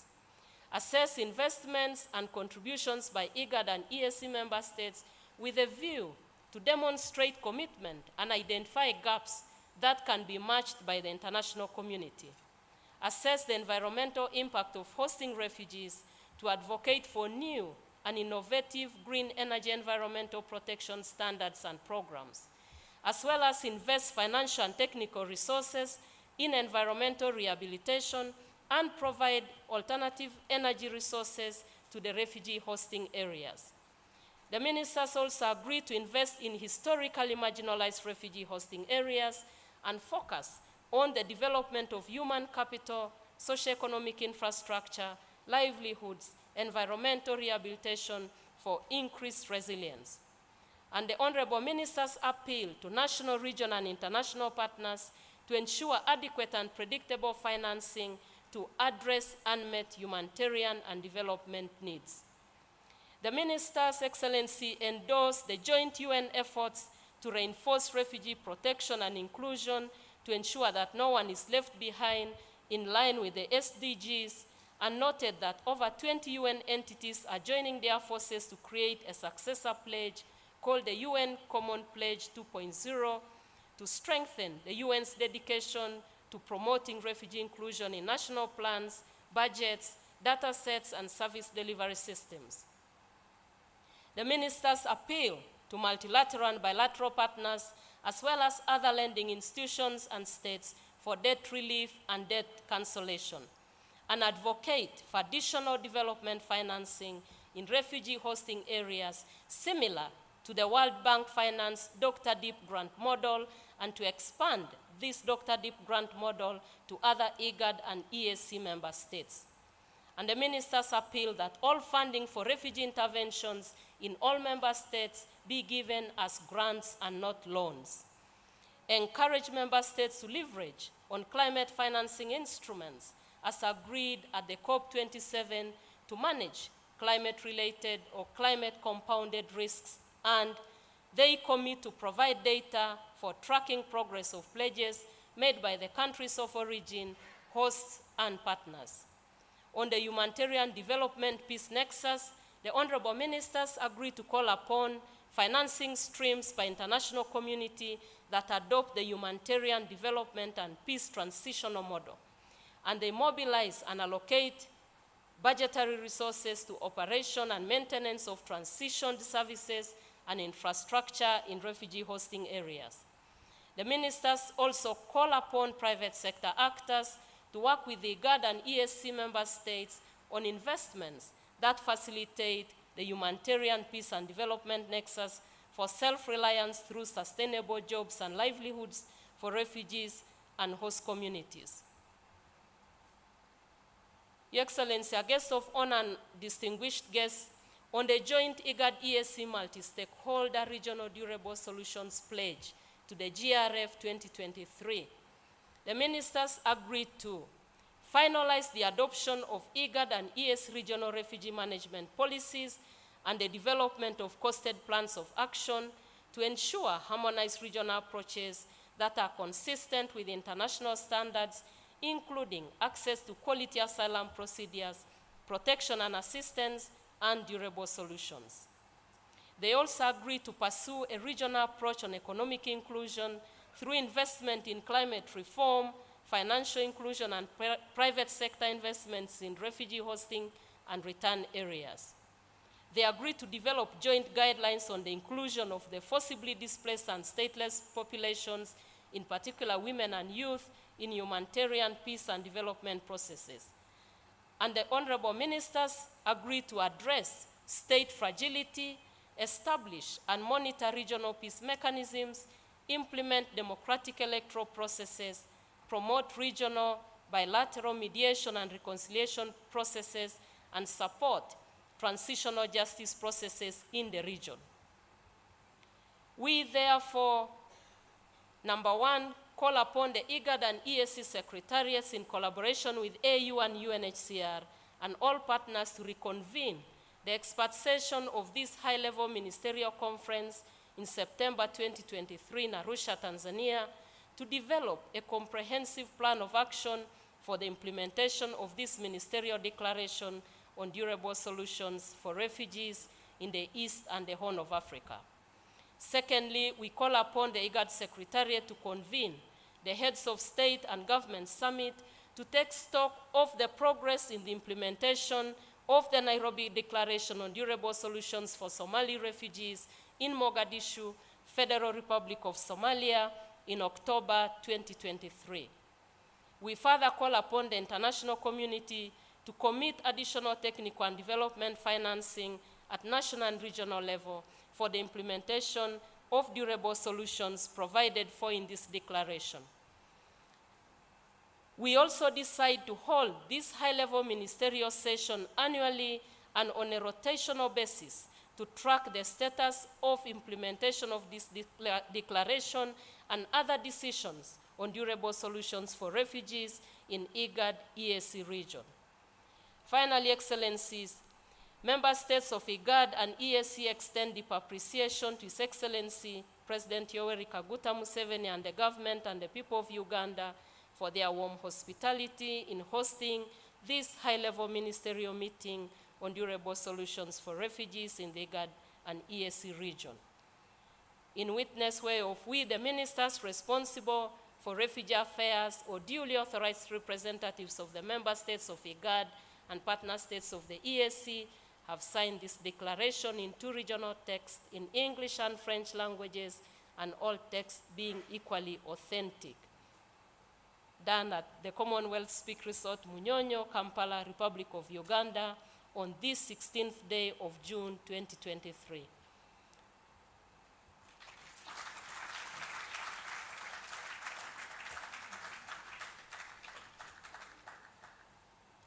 Thank you very much. We are really glad that we have come up together with a resolution that binds us as IGAD and East African community, for which we have to clap again, a second round of clap for this great. The third one will not mind. We should mind the third one as well. Third clap again. Now, because we are 11 or more, it's better that you take the document around, the members sign, we do it quickly. When we finish, then our guest of honor will now make her speech and eventually then close the conference. Thank you, Excellency. Okay. Can we, okay, but we are going to sign. Can she give a speech as we sign? We give her, let the paper go around. We sign because the time her time is limited. So let's pass the paper around. Not too many crowd here. One pass the paper, go around, and we sign, and then as it goes around. Do we sign only one copy, or two, or five, or how many? Honorable Minister, we have one copy in French, one copy in English. Both texts are authentic, same content. So Well, that's the 2 copies we require signed by all member states. You sign and then let's give our guest of honor opportunity to address us. Welcome, Your Excellency. Welcome, Right Honorable Prime Minister.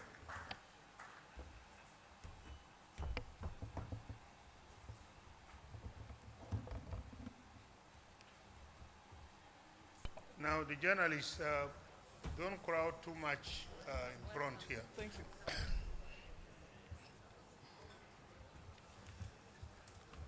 Honorable Deputy Prime Minister Kazadi of the DRC,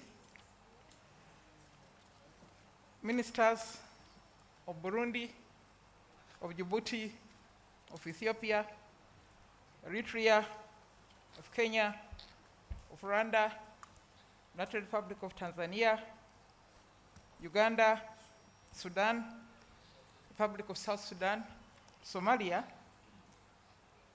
all the heads of delegations, the heads of the African Union, the IGAD, the ICGLR, and the East African Community, ministers of the Uganda government, members of parliament, distinguished guests, ladies and gentlemen. I bring you greetings from President Yoweri Museveni. He would have loved to be with you, but I think I've been informed that he's working from home. But I have his message. On his behalf, I want to say welcome again to Uganda. Thank you for the honor to host you in our country. I want to say habari za mchana, and I want to say bon après-midi. Uganda is honored to host such a high-level conference of experts and ministers aimed at bringing forward durable solutions to the problem of refugees in our region. I thank all the participants for their positive contribution to the discussions at this conference and commitment to addressing problems associated with the refugees. As an African revolutionary and freedom fighter, I'm a firm advocate of African solutions to African problems. Here in Uganda, with the help of our elder, the late Mwalimu Julius Kambarage Nyerere, we managed to stabilize our politics so that no Ugandan should be turned into a refugee on account of politics. We were able to wipe out the shame of Ugandan refugees. By 1986, when the RRM captured power, there were 500,000 Ugandans in exile. After 37 years of uninterrupted peace and stability, we are now a safe haven for 1.5 million refugees. Uganda's example and experience is proof that problems of refugees on the African continent can be permanently cured by renewing our commitment to respect for human rights and seeking new ways of minimizing internal conflicts. As long as these conflicts persist, dealing with refugees that they produce will be like treating the symptoms instead of the disease. It is common knowledge that no sooner is one refugee situation resolved, then another emerges. We must resolve to put an end to these recurrent tidal waves of refugees from our continent. Uganda always welcomes refugees from the African countries. Accepting African refugees is part of the solidarity of the African brothers and sisters. It is also a component of our Pan-African strategy to work for the unity of Africa in order to ensure our prosperity, the prosperity of African brothers and sisters. The African people have endured misery, slave trade, colonialism, tribal wars, dictatorships, marginalization, natural disasters, among others. All this suffering has been inflicted on the African people on account of internal weaknesses or political fragmentation into small kingdoms and chiefdoms that could not defend our people from European invaders. Therefore, the strategic goal of political integration is actual insurance for our survival as a free people, or even survival as a people at will. East Africa can organize our defense and ensure prosperity better than Uganda. The law of nature has always dictated that those who are weak are enslaved. People cannot survive by the charity of an organization for the prevention of cruelty to weaker humans, as if they are pets such as dogs, cats, and parrots. As people, we ought to guarantee their own security along with that of their allies. I'm glad that you have arrived at a declaration which contains key commitments to the following: to mitigate and end violence and bring peace to the region, to counter disasters and adverse effects of climate change, protect those in need and uphold commitments to do so, take the lead as governments to approach challenges with a whole of society approach, provide opportunities to refugees by including them in society and economy. And I'm glad listening to the contributions of the ministers and the heads of delegation. This has been largely addressed, and refugees are welcome in our countries. Provide opportunities for refugees by including them in society and economy. Ensure that return and integration are possible and sustainable. Advocate for opportunities of resettlement as an instrument of international responsibility sharing. Integrate refugees into our homes and societies. Make the humanitarian development peace nexus a reality. Finally, I want to reiterate that it's the stability of this great region alone that's the true durable solution to the refugee crisis. Again, let me take this opportunity to thank you for choosing Uganda. I want to thank my ministers for convening this meeting, and I want to thank you so much for your participation. I can see the room is still full. It shows the commitment that you have to this subject. I thank you all, and I declare this conference closed. Thank you very much.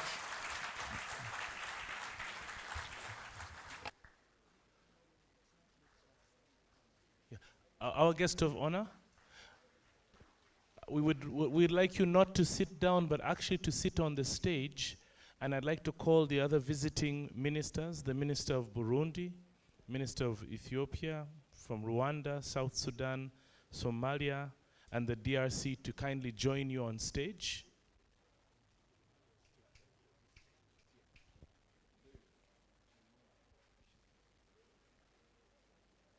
So we have our guest of honor, the first Deputy Prime Minister and Minister for East African Community Affairs, to be joined by the ministers from Burundi, Ethiopia, Rwanda, South Sudan, Somalia, and the DRC.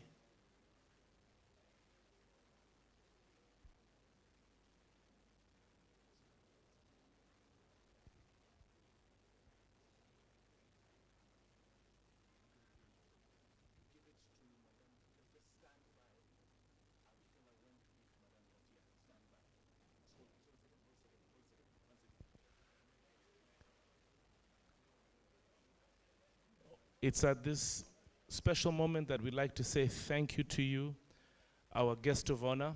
But as you know, in Africa, we are very tangible, and we would like to hand over a gift on behalf of the entire IGAD Secretariat and the entire delegation. I'd like to ask Madame Fatia to hand over a special gift to our guest of honor.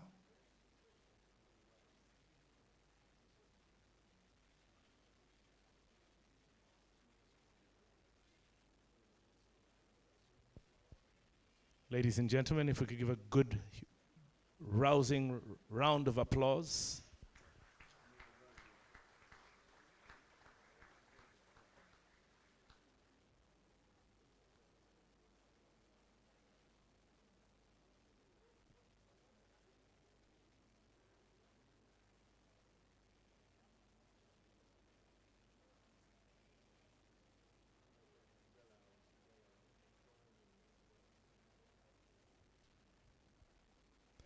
So this is the first picture that we're going to take, members of the press corps. We have the ministers together with our first deputy prime minister.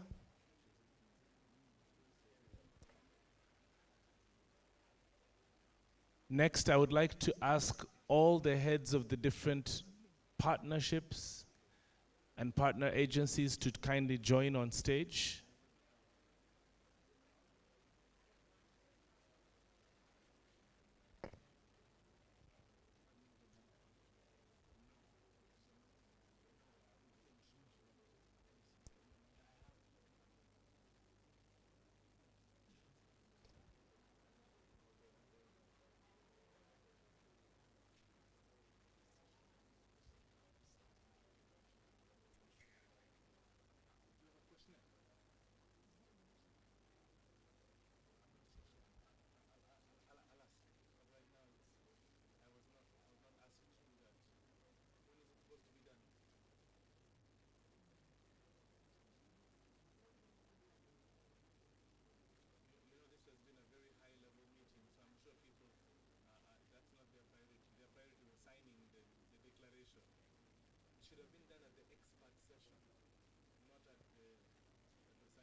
Members of the tech team, if you could kindly remove the lectern. Chris and team from kindly remove the lectern.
We would also like to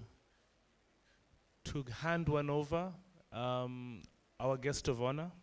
We'd like you to wish His Excellency, the President of the Republic of Uganda, the quickest recovery, and on behalf of the entire team from IGAD and EAC, we'd also like to wish him not just a quick recovery, but that he's back on his feet, and also give him a gift and wish him the best for us.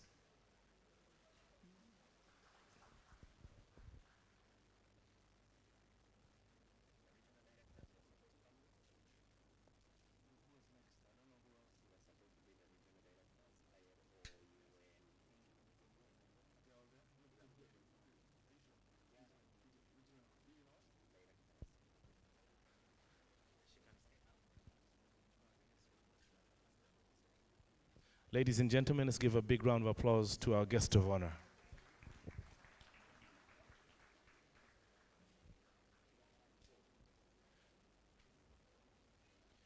Can we kindly stand by to rise to our feet?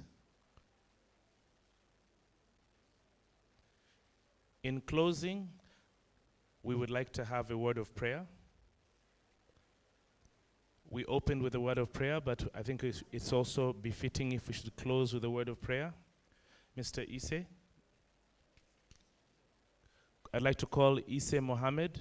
Isse Mohammed, could you make your way to the front and to give us a word of prayer, please?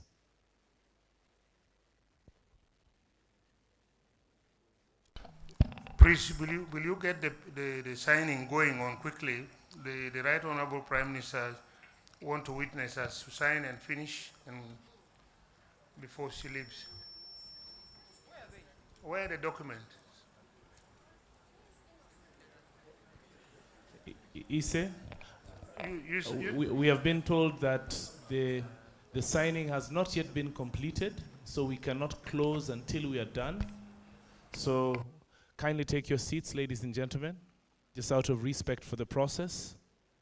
We should be done in the next few minutes. Mohammed, if you could just be on standby. Okay, not now, just in the next 5 minutes or so. As soon as we're done, we will have our guest of honor witness it. We will have a word of prayer, we'll sing the anthems, and then we'll officially close.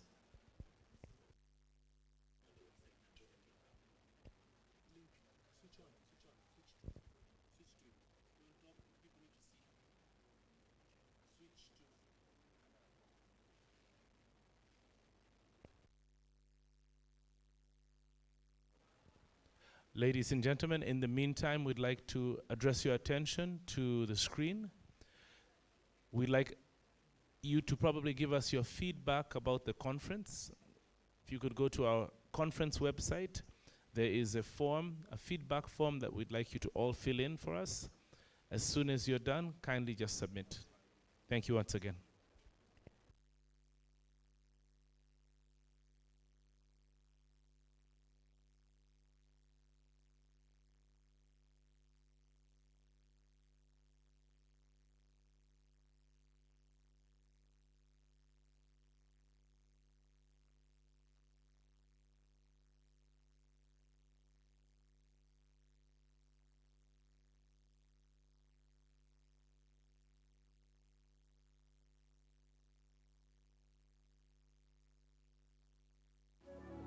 One, and then take that one to the next person. Continue with that one.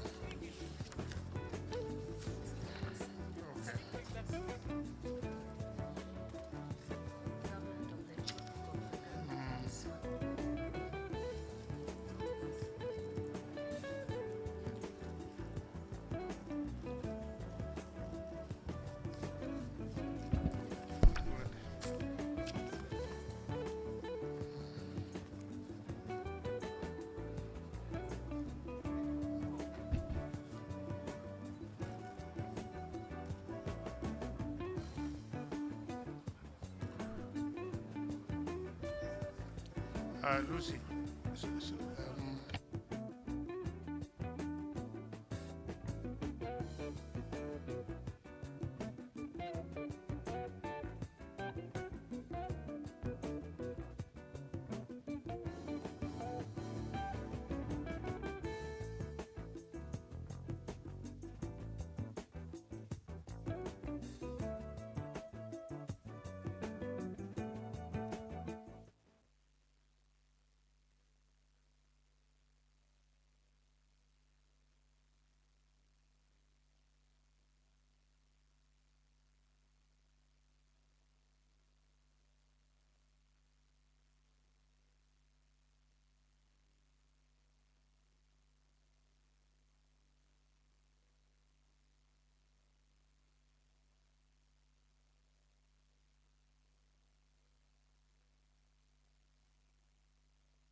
Thank you very much, colleagues, for signing the protocol. I think the IGAD Secretariat will make it available to all the countries, all the signed copies available. As we agreed, we are going to look at all the other previous protocols like Kampala Declaration, Nairobi, and so on. We shall integrate those into our policies, whatever ideals we shall articulated there, and then that should also be including our regulations and laws.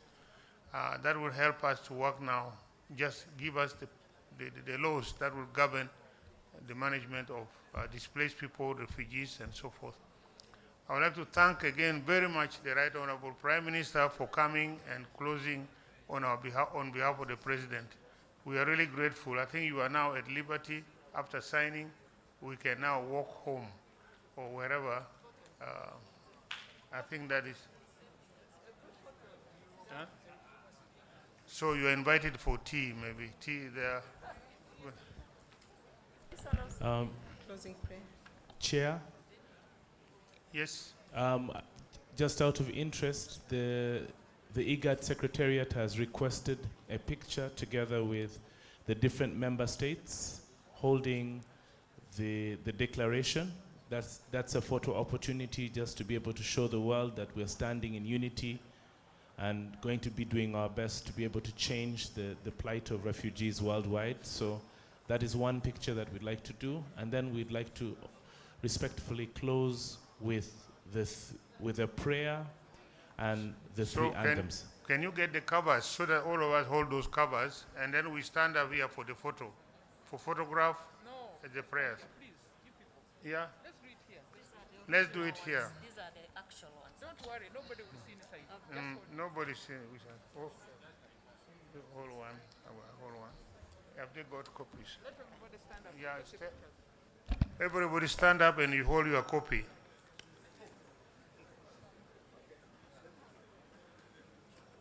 Can you have panoramic picture of the entire set here?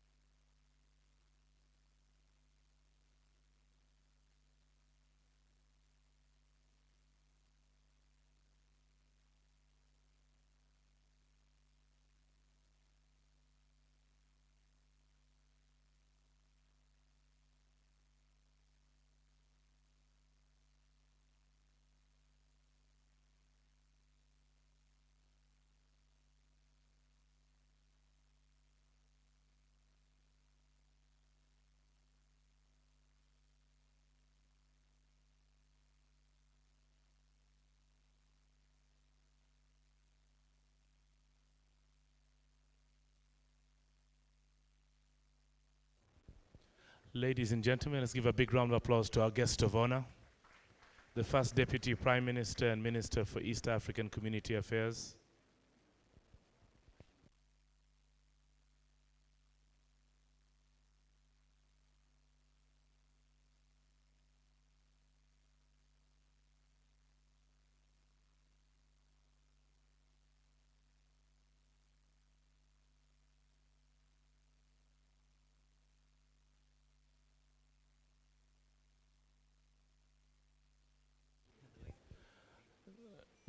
So ladies and gentlemen, we'd like to kindly ask you just to be upstanding for a prayer, and then we'll do the anthems and so that we can close officially.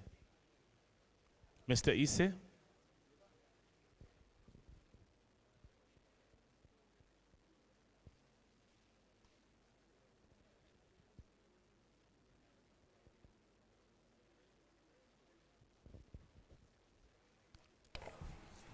Ladies and gentlemen, can we kindly humble ourselves for a word of prayer? Kindly be upstanding. We'll have a word of prayer, have our anthems, and officially close.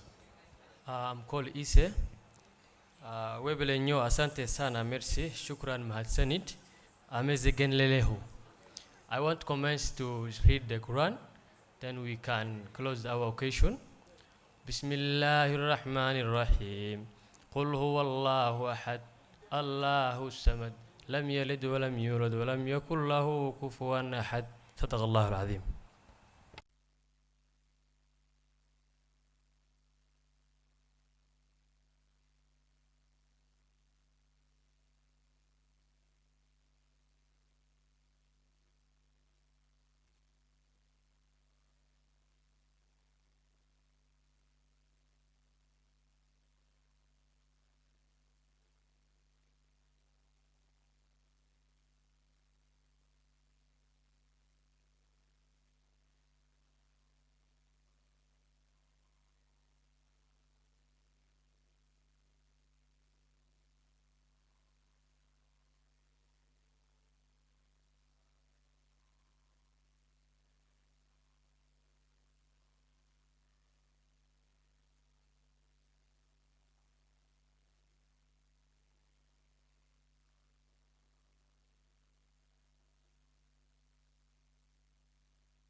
Thank you very much, ladies and gentlemen. God bless you. Safari and Gemma, et bon voyage.